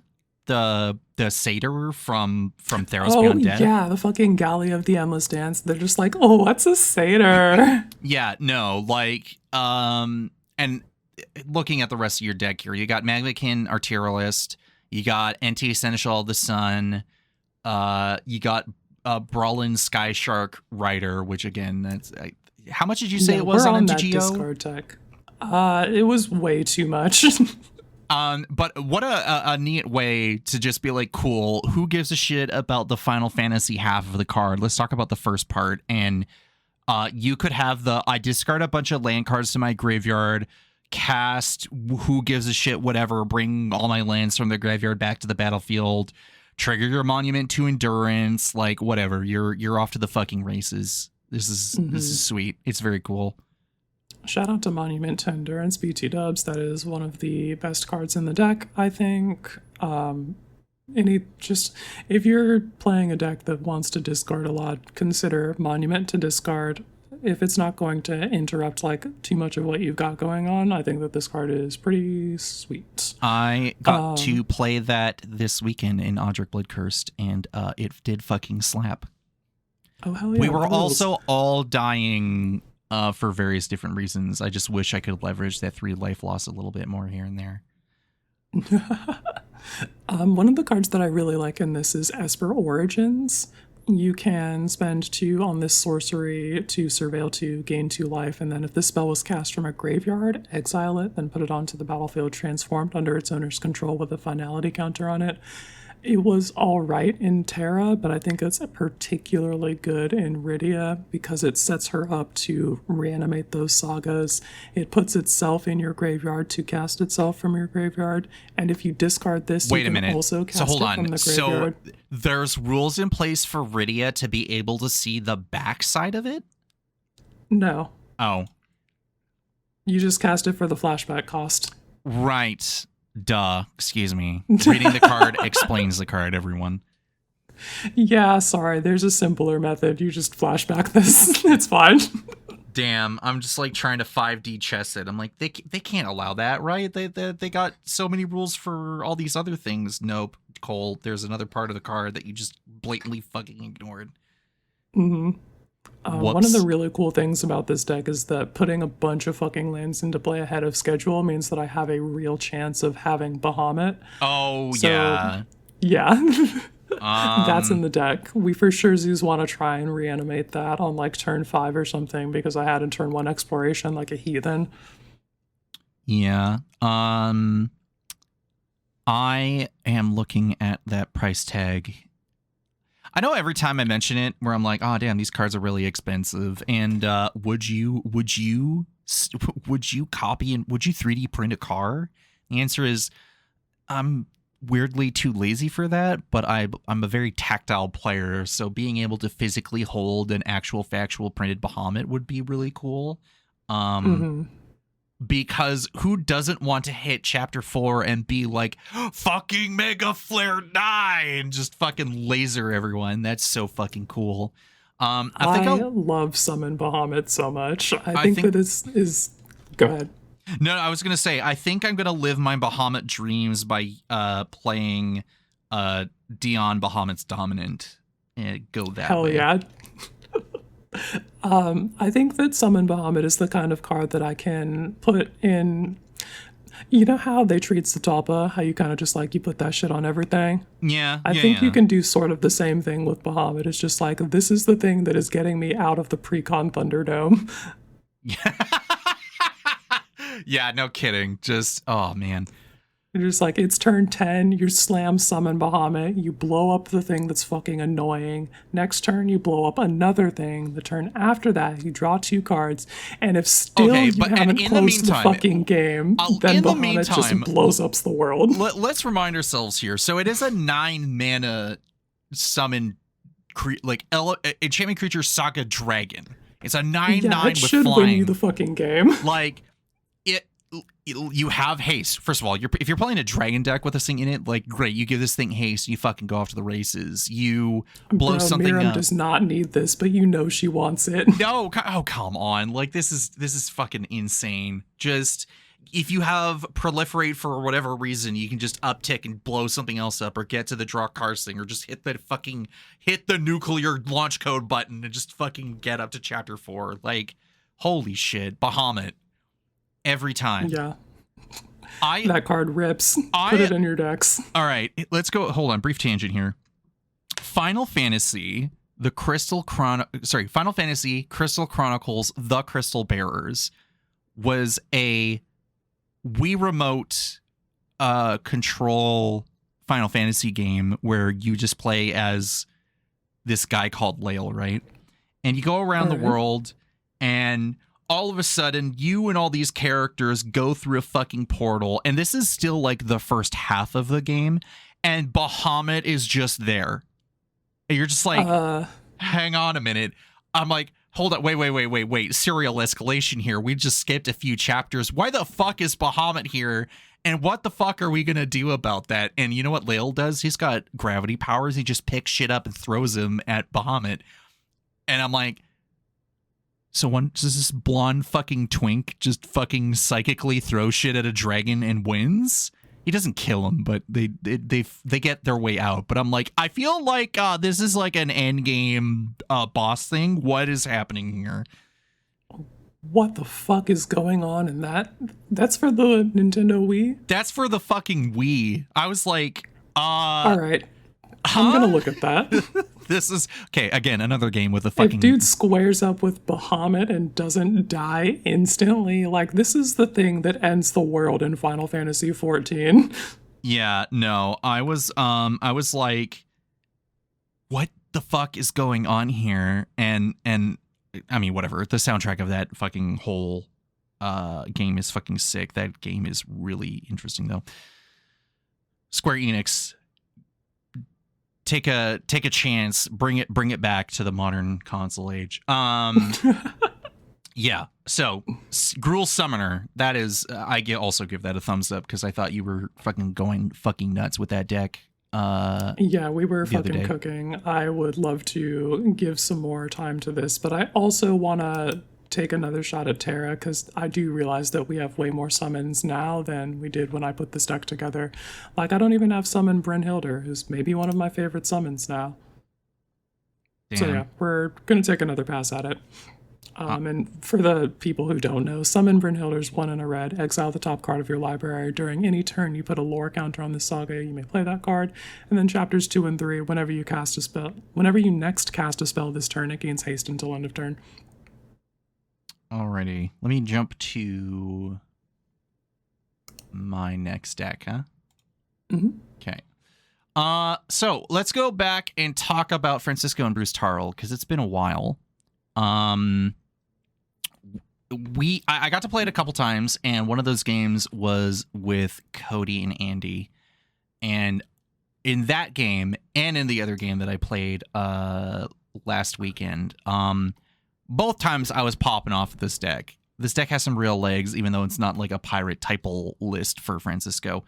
So the original idea, I'm pretty sure as I talked about before, was that I wanted another Mardu deck, and I wanted a way to have Francisco be a aggressive force without the exact requirement of having pirates be on the list in abundance. And the other part of that was backgrounds. I love backgrounds. I think they're really cool.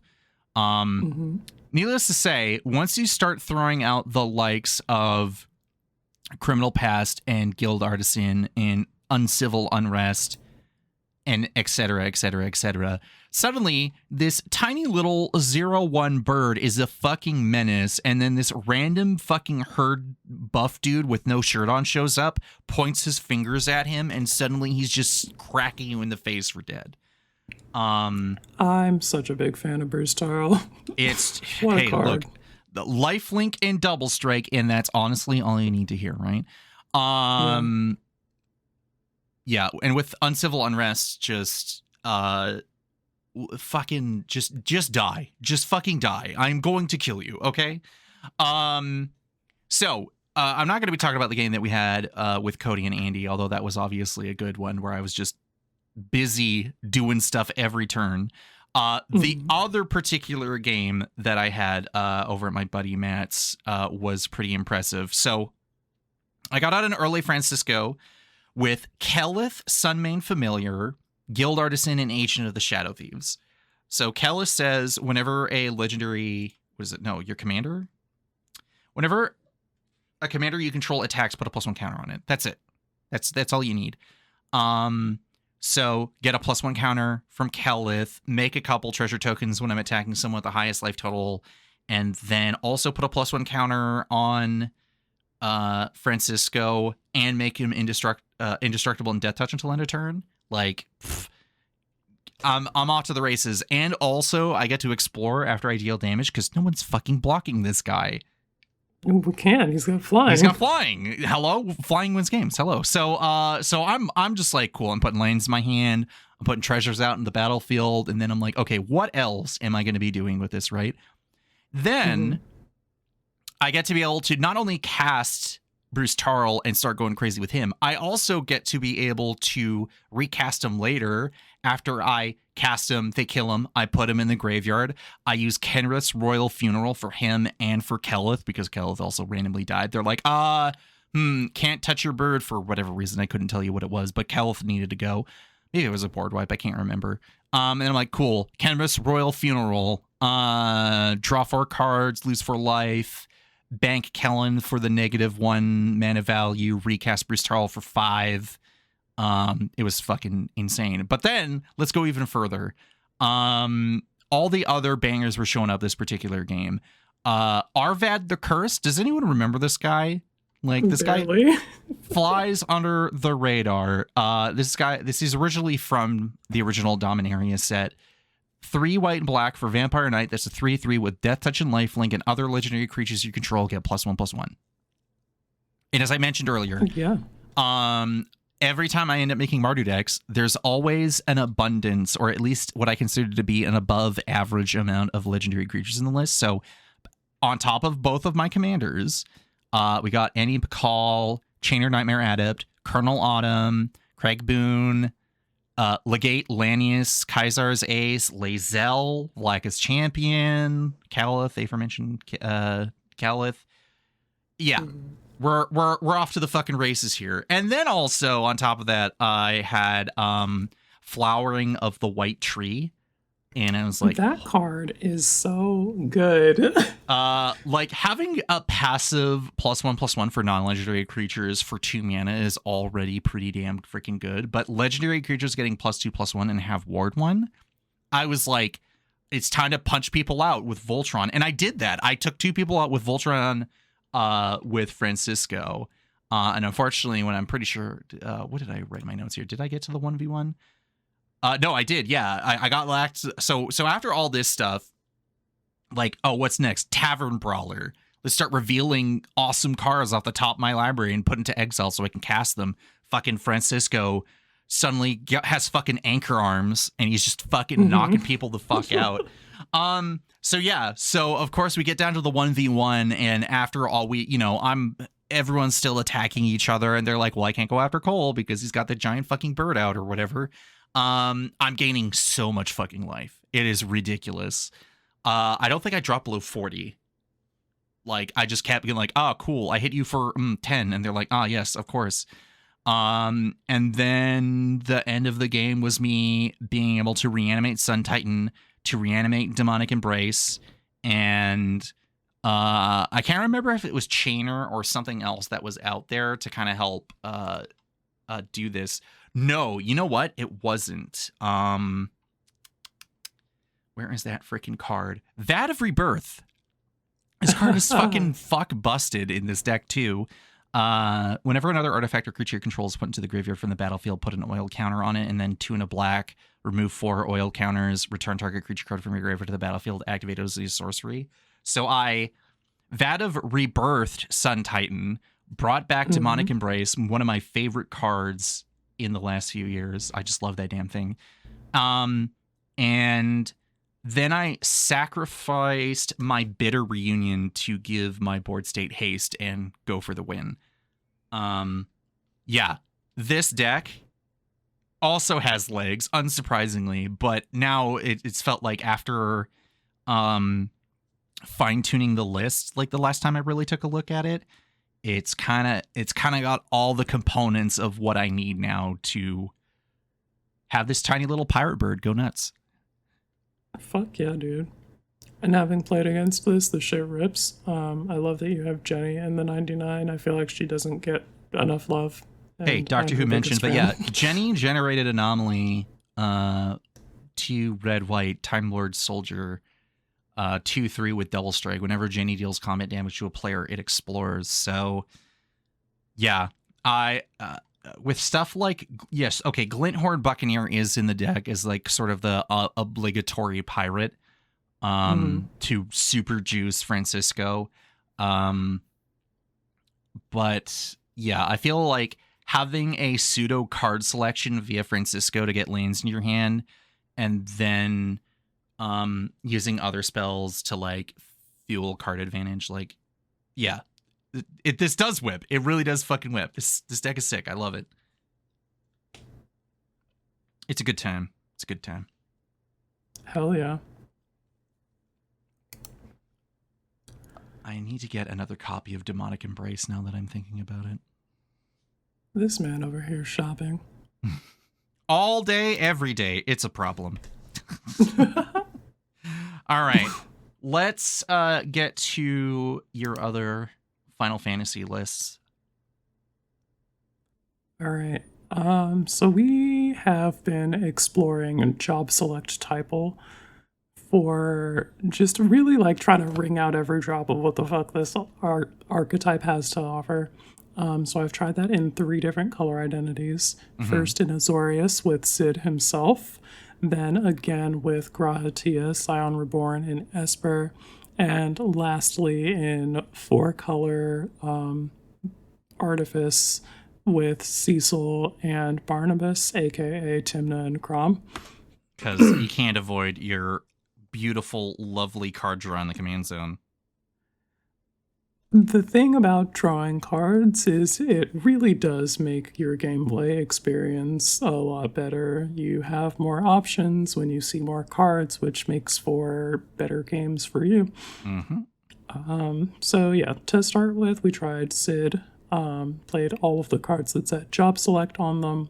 There's potential here, but there's just like not enough cards in blue-white that said Job Select to really do what I wanted to do. So I guess I could like fill in the space with vehicles, and that's what we did with this build, but ultimately it wasn't as satisfying. So we aren't playing this one. And then, of course, I'm completely summon build, so I've got 3 summons in here with Good King Mog, Yojimbo, and Valafor. Of course, you can't avoid it. I mean, you got to get your Final Fantasy reps in. Yeah, there are so many spells per spell, basically, and I'm extremely into cards that are more than 1 card on a card. I had a lot more success with Grahatia, Scion Reborn. I amassed a board state that was meaningful, because like whenever you cast a non-creature spell, you pay the life, you get the hero token, you put those counters on it, and then you get the hero token from the Job Select card. So you're basically doubling up on hero tokens, and they're both getting buffed, one from Grahatia's counters and then the other from the Job Select knife. And I'm gonna keep it real with you gamers. A lot of those are pretty low impact, but it's not nothing, and there's like equipment synergies, and so we're farming that. The main thing that we were looking for from those knives, though, is the generation of the hero token, because when we play Cid, Timeless Artificer, he gives our artifact creatures and our heroes +1/+1 for each artificer I control and each artificer card in my graveyard. So he's like the hidden commander of this deck. Like either that or like the overrun. Both of those work. Yeah. So we have 15 copies of Overrun in my deck, and they all have cycling. Which it's pretty fucked up when you think about it. You're like, yeah, when you say it like that, it's like, holy shit, dude, for real? But the problem with that is you have 15 copies of the card Overrun in your deck, and you can only cast 1 copy of the card Overrun at a time, basically, because these are all legends. They are all legends, so unless you're breaking the legend rule, you can only have 1 Cid. And I'm not breaking the legend rule in any of these decks. So we only have 1 Cid at a time, which is probably a thing that is reducing the amount of game actions that we can take. I mean, but here, I don't know, like the trade-off is that you have a guaranteed cantrip if you don't want or need to overrun at that exact moment, you know? Like, there is that flexibility of that card. Yeah, it does feel pretty good to just like cycle a Cid every couple of turns to just like see a different card. I'm really trying to figure out a way to like turn that into more, though. I think I need to lean heavier on whenever you discard tech instead of like trying to double my draws from cycling. I don't think he's in this deck, but I was trying Vin Wixit in the Azorius Job Select deck, I think. And we never really paid that off. So yeah, I think it's just like whenever you discard, I need to like replace that card and also draw the card for cycling so that I'm up cards when I'm cycling instead of card neutral. I think figuring out that part of the equation would increase the performance of the deck. Or you can just slam card draw into the command zone.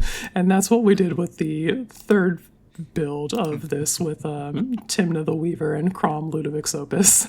Just two of the sweatiest card draw commanders for my extremely medium job select archetype. Yeah, we got the hero of Final Fantasy IV and the cucker of Final Fantasy 16. What the fuck is going on in that game, dude? I don't know. Honestly, you know what? It is literally just Game of Thrones as Final Fantasy. Can somebody like send me Final Fantasy 16 for Steam so that I can find out what the fuck is going on? I'll look into that. All right. Anyway, Sorry, job tangent select aside. and hero typal in 4 colors gives me so many more options. It also means I don't have as many like the focus. I'm not as able to focus because I have so many more options. And I think that maybe hurts us. I'm not sure yet.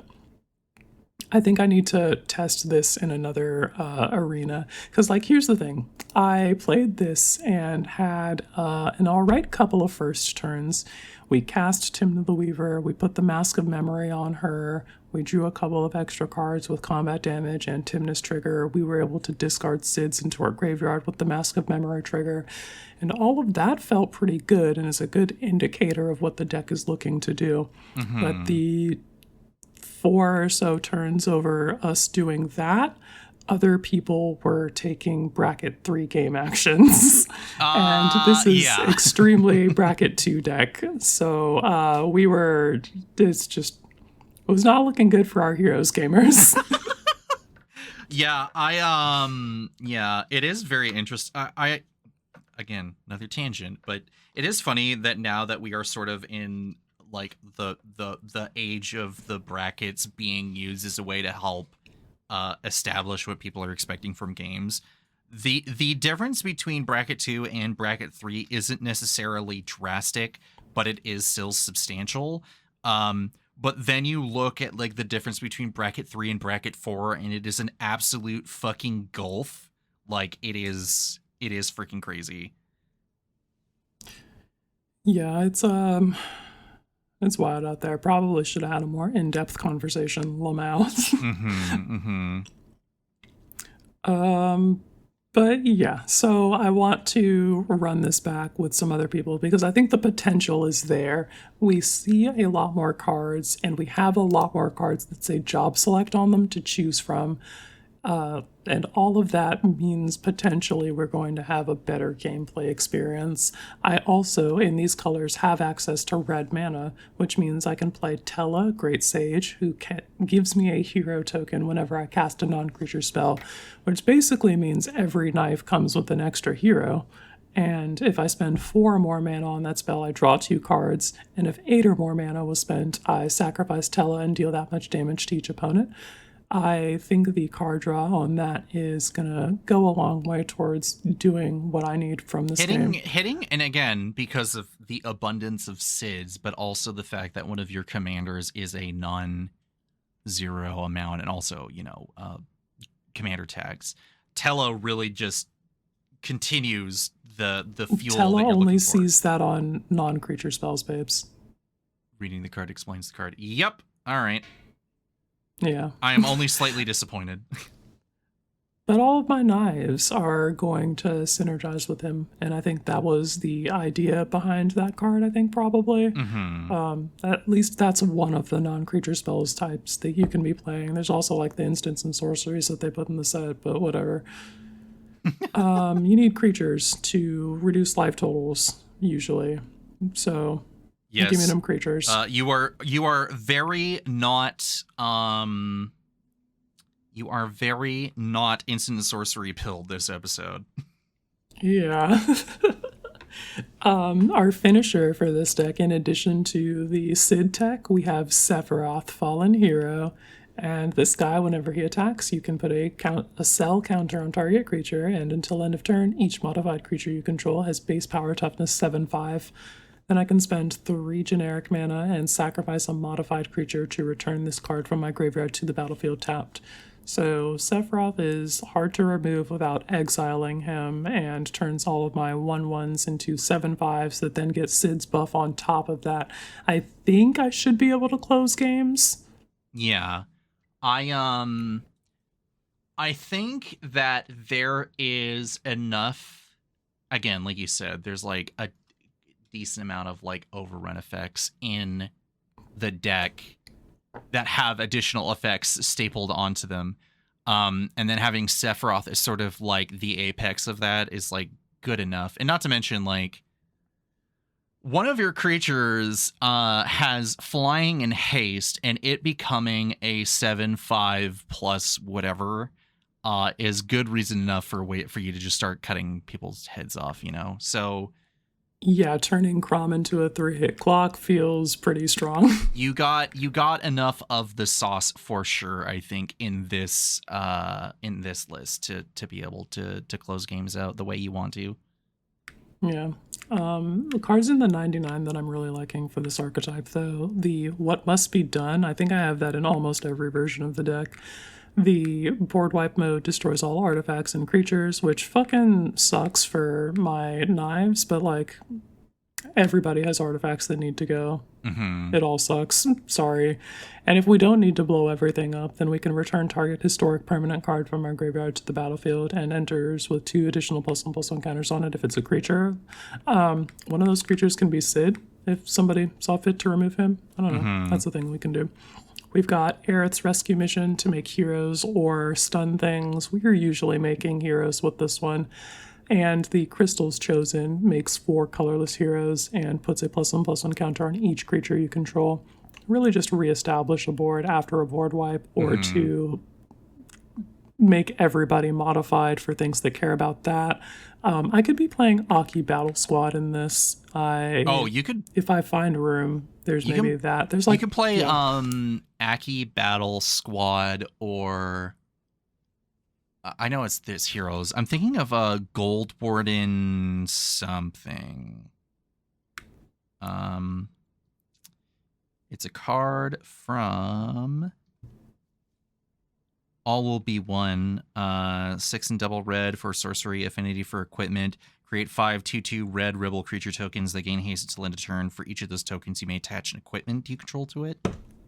Oh, Gold Warden's Gambit. Gambit, this is a card that I absolutely could be playing in this. I've never seen this before in my fucking life. I cannot remember who. I think it was Katie Combat who played it, and they didn't go. They made the tokens but didn't equip anything because we were all fucking dead anyway. But they were just getting mad value off a double casted fucking Apex of Power. It was actually kind of cracked. But yeah, like Gold Warden's Gambit, especially for your lists right now, if you're not so heavily reliant on the heroes, could fit in any of these lists pretty well.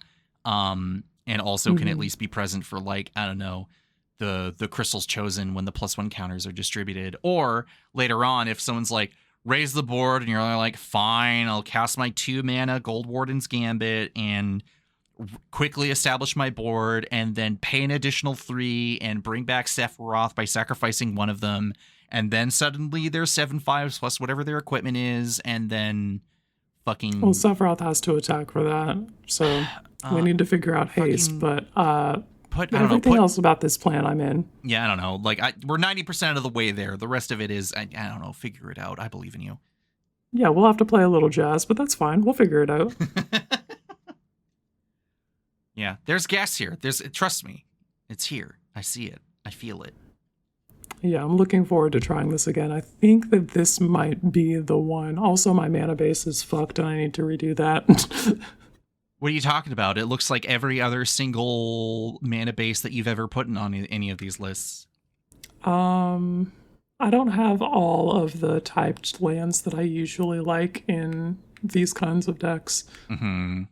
So I think that that's the thing that we would do. I think the thing that we did with this is just copied and pasted the mana base from my Sapphic Blue Farm Pirates list. And it doesn't quite exactly match the needs of this one.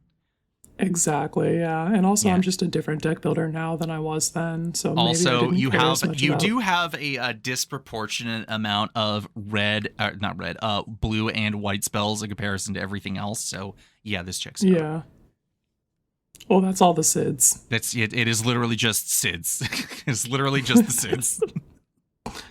Yeah. Guys, help me figure out my budget. $20, $120 for utilities, $200 for groceries, $6,000 for all the SIDS in my decks. Help me. My family is suffering. Have you considered cutting a SID? Well, unfortunately, that's an option. They have 15 arts, so I have to play 15 SIDs. It's just how it works. That's it. That's how it works. Sorry. I mean, look, if you want to get the cheapest SID and put in 15 of those, I mean, you're more than welcome to, but your deck doesn't have any sauce then. Mm-hmm. It is very cool to see you be on your Final Fantasy bullshit, but with your other regular bullshit. Yeah. All right, let me tell you about one more way to be on my Final Fantasy bullshit. You know what? I just remembered I had a thing at the beginning of this whole Brews Off the Shelf thing. Oh, yeah? All right. Right. I was not sure if I was going to be building anything from Final Fantasy this set, but after taking a look, as you usually do, if you do, you see stuff come out and you kind of look at it, and unless something clocks you right away, you usually kind of like figure it out pretty quick. But nothing exactly really spoke out to me except for Lightning being an auto include in Odric Bloodcursed. And I'm like, damn, she is way too strong to put in the command zone without having everyone immediately pointing their guns at you. Like, it's just no fucking way.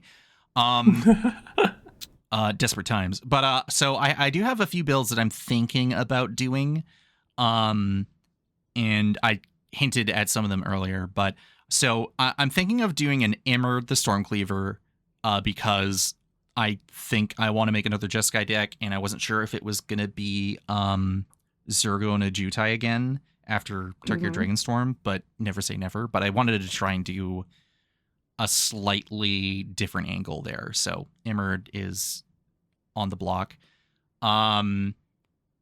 Then I'm thinking about maybe swapping out Sauron the Lidless Eye for Garland Knight of Cornelia. Just to have an uncommon legend in the zone that's basically a Dragon's Rage Chandler. Seems pretty nice. Maybe to make have that a like lower sodium commander. Yeah, like nothing that like hey, listen. I know Sauron's pretty salt-inducing, but it's also a fun deck. It might just be like the dedicated, this is just the villains deck Rakdos deck. Like, I don't know. We'll find out. My Rakdos bad guys deck. Yeah.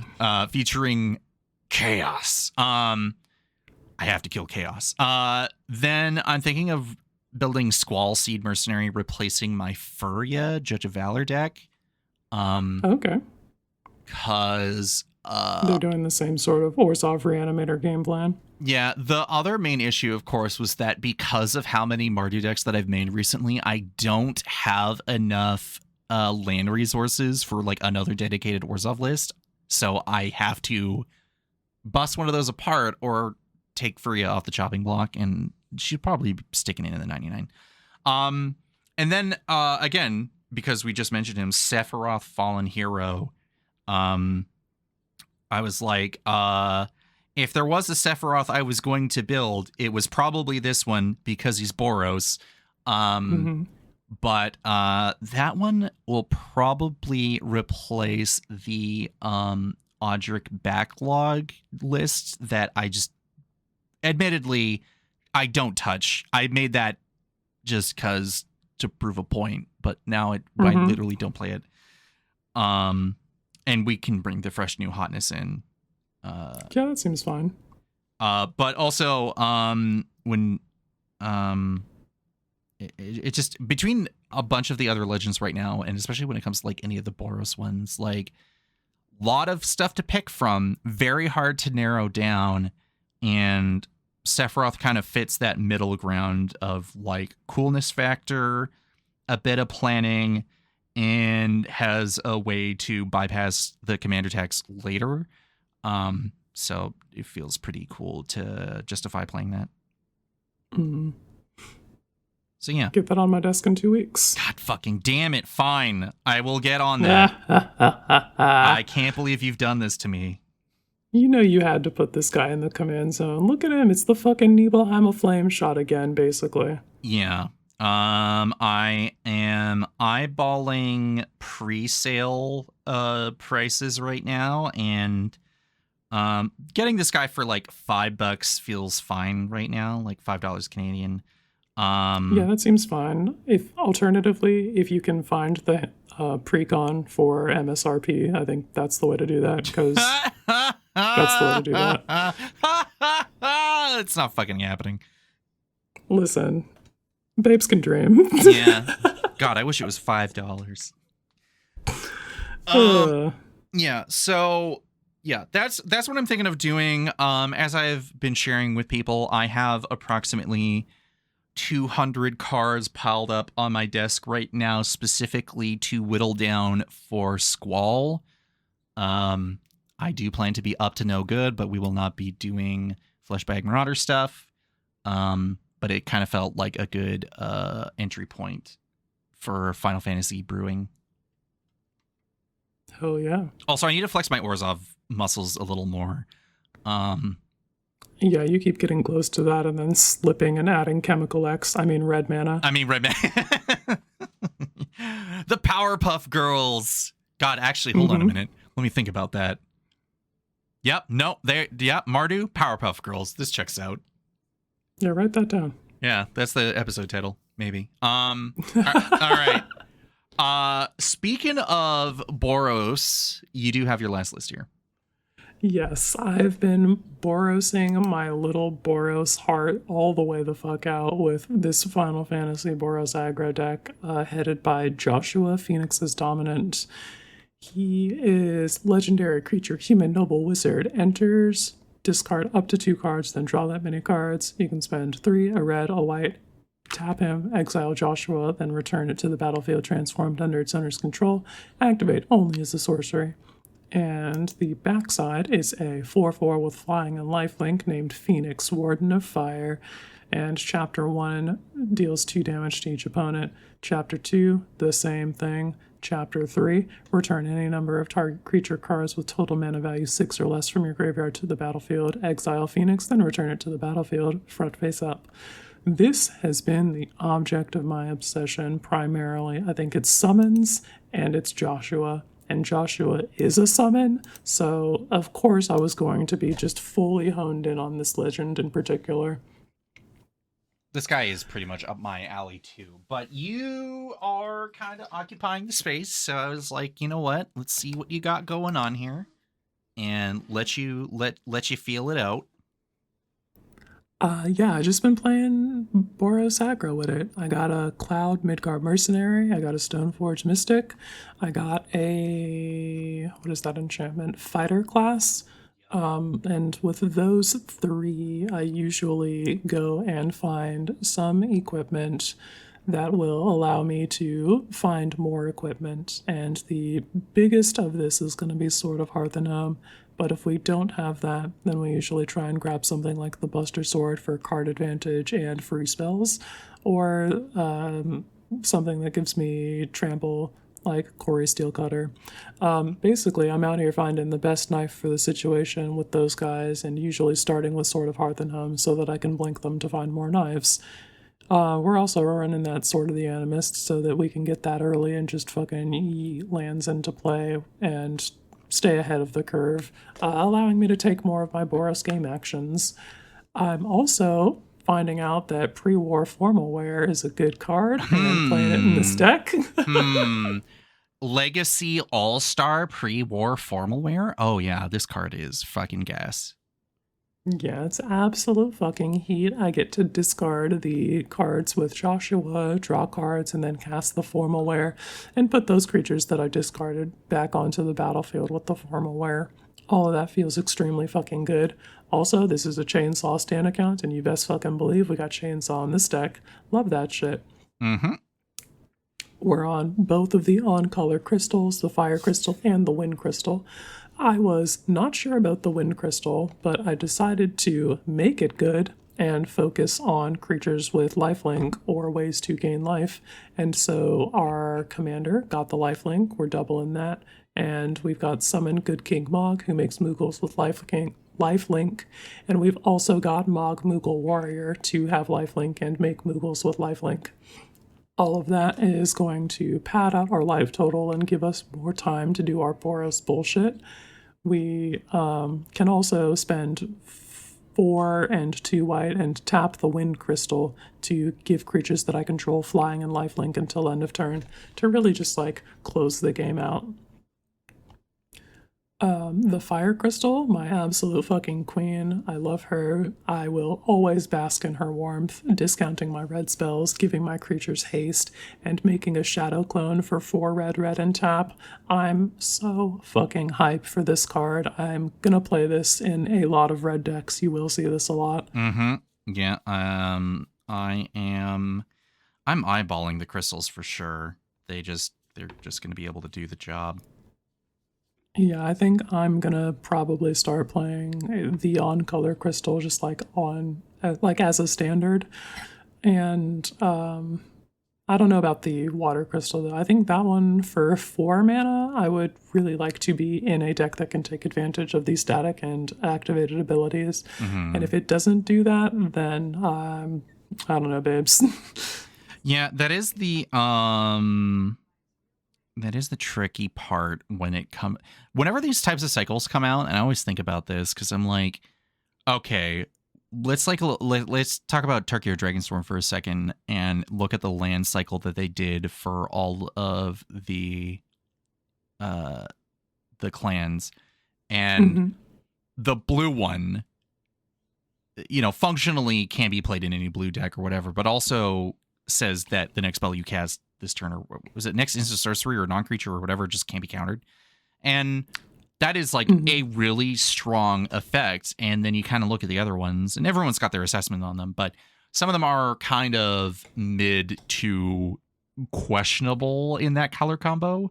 So you're like, I don't know if I want to dedicate like 5 mana to this effect or whatever. And in this case with the crystals, like the blue one really just is not as flexible as the other ones. Like I would looking at these right now, like looking at the Fire Crystal and the Wind Crystal. Fire Crystal is just fire. This thing is just fucking sick. That is everything the red mana wants. You will feel incredible in her warmth. Like if you play what the fuck is the mirror in red? There's the mana rock. Cursed Mirror. Mirror. You play Cursed Mirror, like you make a copy of something and attack with it until the end of the turn, and then you have a mana rock for the rest of the game. Like that's pretty good for 3 mana. Fire Crystal having built-in cost reduction for red spells, and then having your creatures have haste. Great, that's fine. Get a Shadow Clone that sacrifices itself for 6 mana. Like that's also fantastic. The Wind Crystal having like life gain is fine, but I'm mostly looking at that activated ability. That basically says you win the game. So there's a give and take in these, and I think these two are probably like the better ones, but I'm also just a filthy fucking Boros player, so I'm like, hell yeah, like I'm give me that Boros fucking build. sauce. Like, I don't give a shit. But I really do think that these are incredible. Yeah. So yeah, we are cooking this set when it comes to these two. Abso-fucking-lutely. Let's talk about my creature suite. I'm on every on-color summon, I think. So we've got Summon Kujata, Good King Mog, Yojimbo, Garuda, Esper Valagarmanda, and Ixion.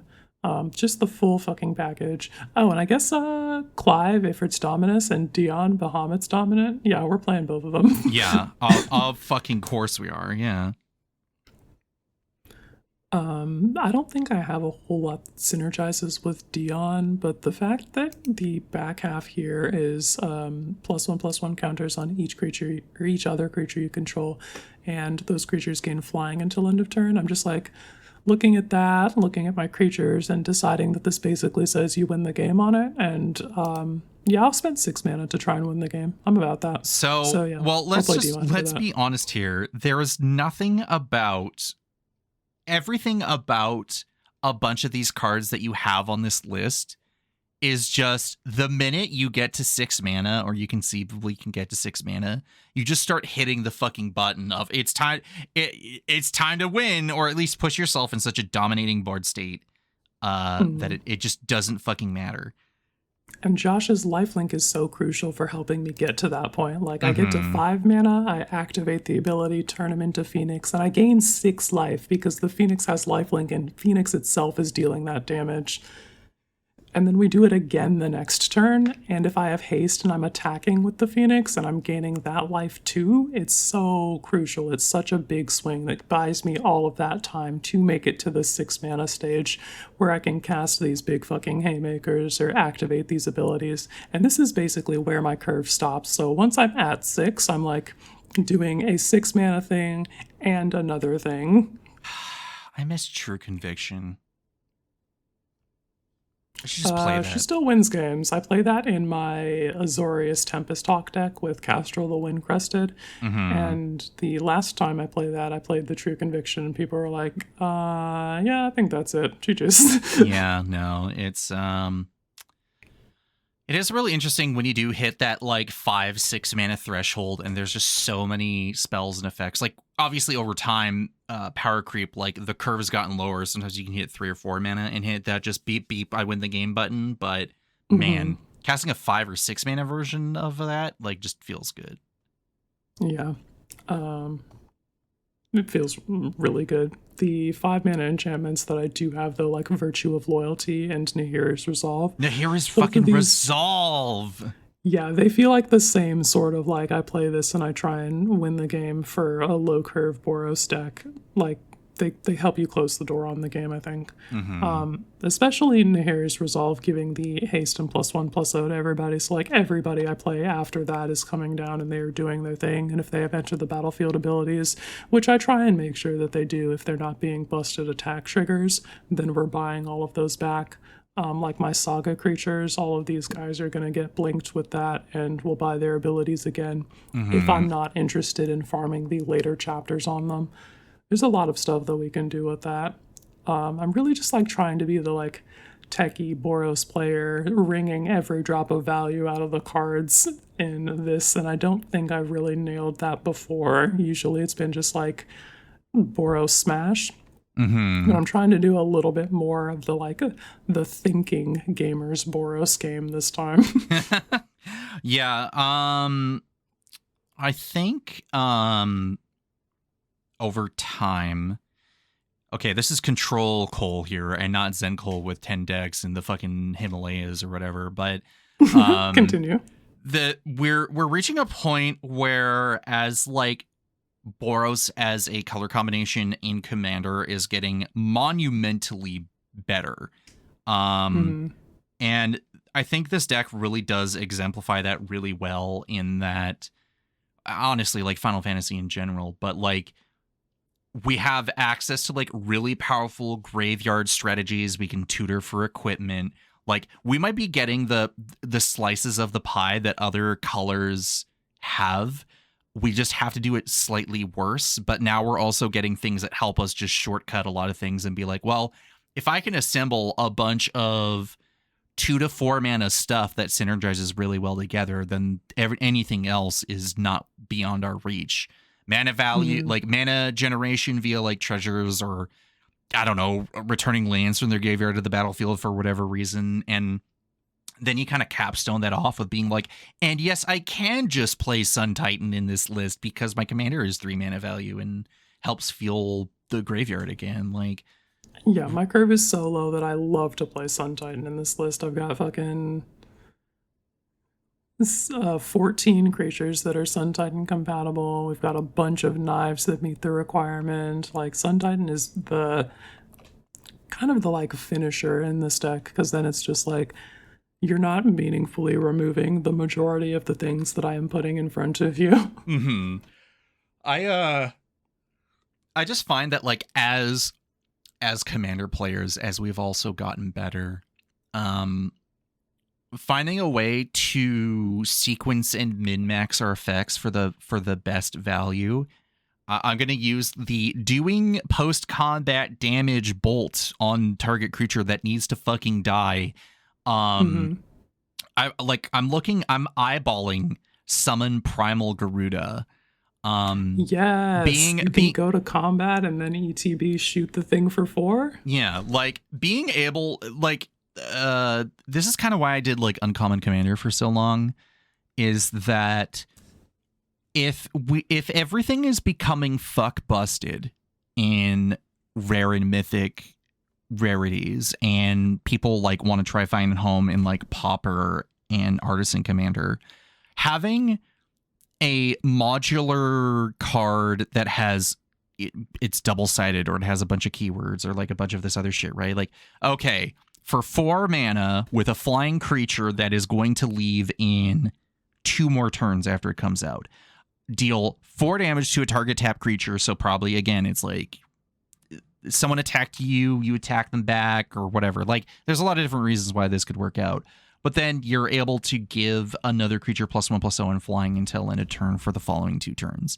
That feels pretty powerful if you're able to have it in that Magic Crystal's Land vacuum. But this is the deck that really best exemplifies like all of that stuff coming together, and also playing combat in Commander. Like, throwing stuff sideways at people is just the greatest.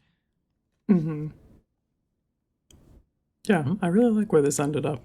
I'm looking forward to playing more of it. I've got the summons ready on my desk here, so we're gonna put all that into a pile, sleeve it up, and start smashing more. Doing the whole crash, bash, smash face thing. Hell fucking yeah. Can't wait to see it. I guess that brings us to the end of that section. So, have we anything like closing remarks or whatever for this episode? I as much as I have been on my haha Lamau Cole is a control player shtick for God knows how long now, I have really Commander games recently have just been really good. It's been really nice to get together with people as usual, but it's also been nice to be able to show off what I'm about, and nothing best exemplified that than the charity game that I had this weekend. Yes, Thalia being out and having people's stuff enter-tapped was like hilarious. You know, who doesn't love blind obedience effects to keep people in check?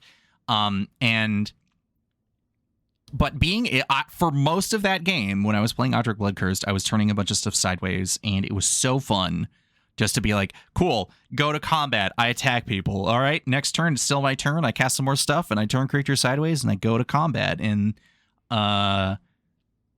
despite everything, that is still something that I am able to do in this game, and it's been so fun to do that recently. And it's also fun to see people be really resonant to that as well,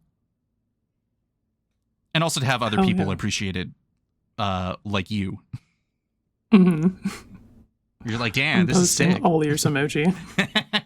You're just like, oh, word, you did that? I'm like, yeah. You're like, go on. Hell yeah. All right. Yeah, I think that's it for this episode. Yeah, I guess it's time to tell them where they can find us online. I'm online at Girldick Energy. Cole's online at The Pledric Guy. You can find us both at HBVC-MTG on Bluesky. We also be co-hosting MTG Lexicon, so come through there on Twitch. You can get to there from the links in the bios on the websites. So check all of that out, engage with the content, find this wherever podcasts are sold, but you already know that, you're listening to it. You can also find it on YouTube. Yeah, we are slowly cresting our way up to 300 subscribers. I don't know, we're like at nearly 300 on Bluesky. We're at like 277 on Spotify, and I think we're at like 164 on YouTube. So, you know, numbers do go up. We love chatting with people, and as usual, it continues to be super fun to do. So we'll see you all next episode, where probably with some more Final Fantasy. Oh, wait. Oh, shit. What the hell am I talking about? All right. Next episode, we have our guests, Donnie and Jen, coming on. So it's going to be a good one. Look forward to that. Hell yeah. All right. Let's head on out. All right. Later, gamers.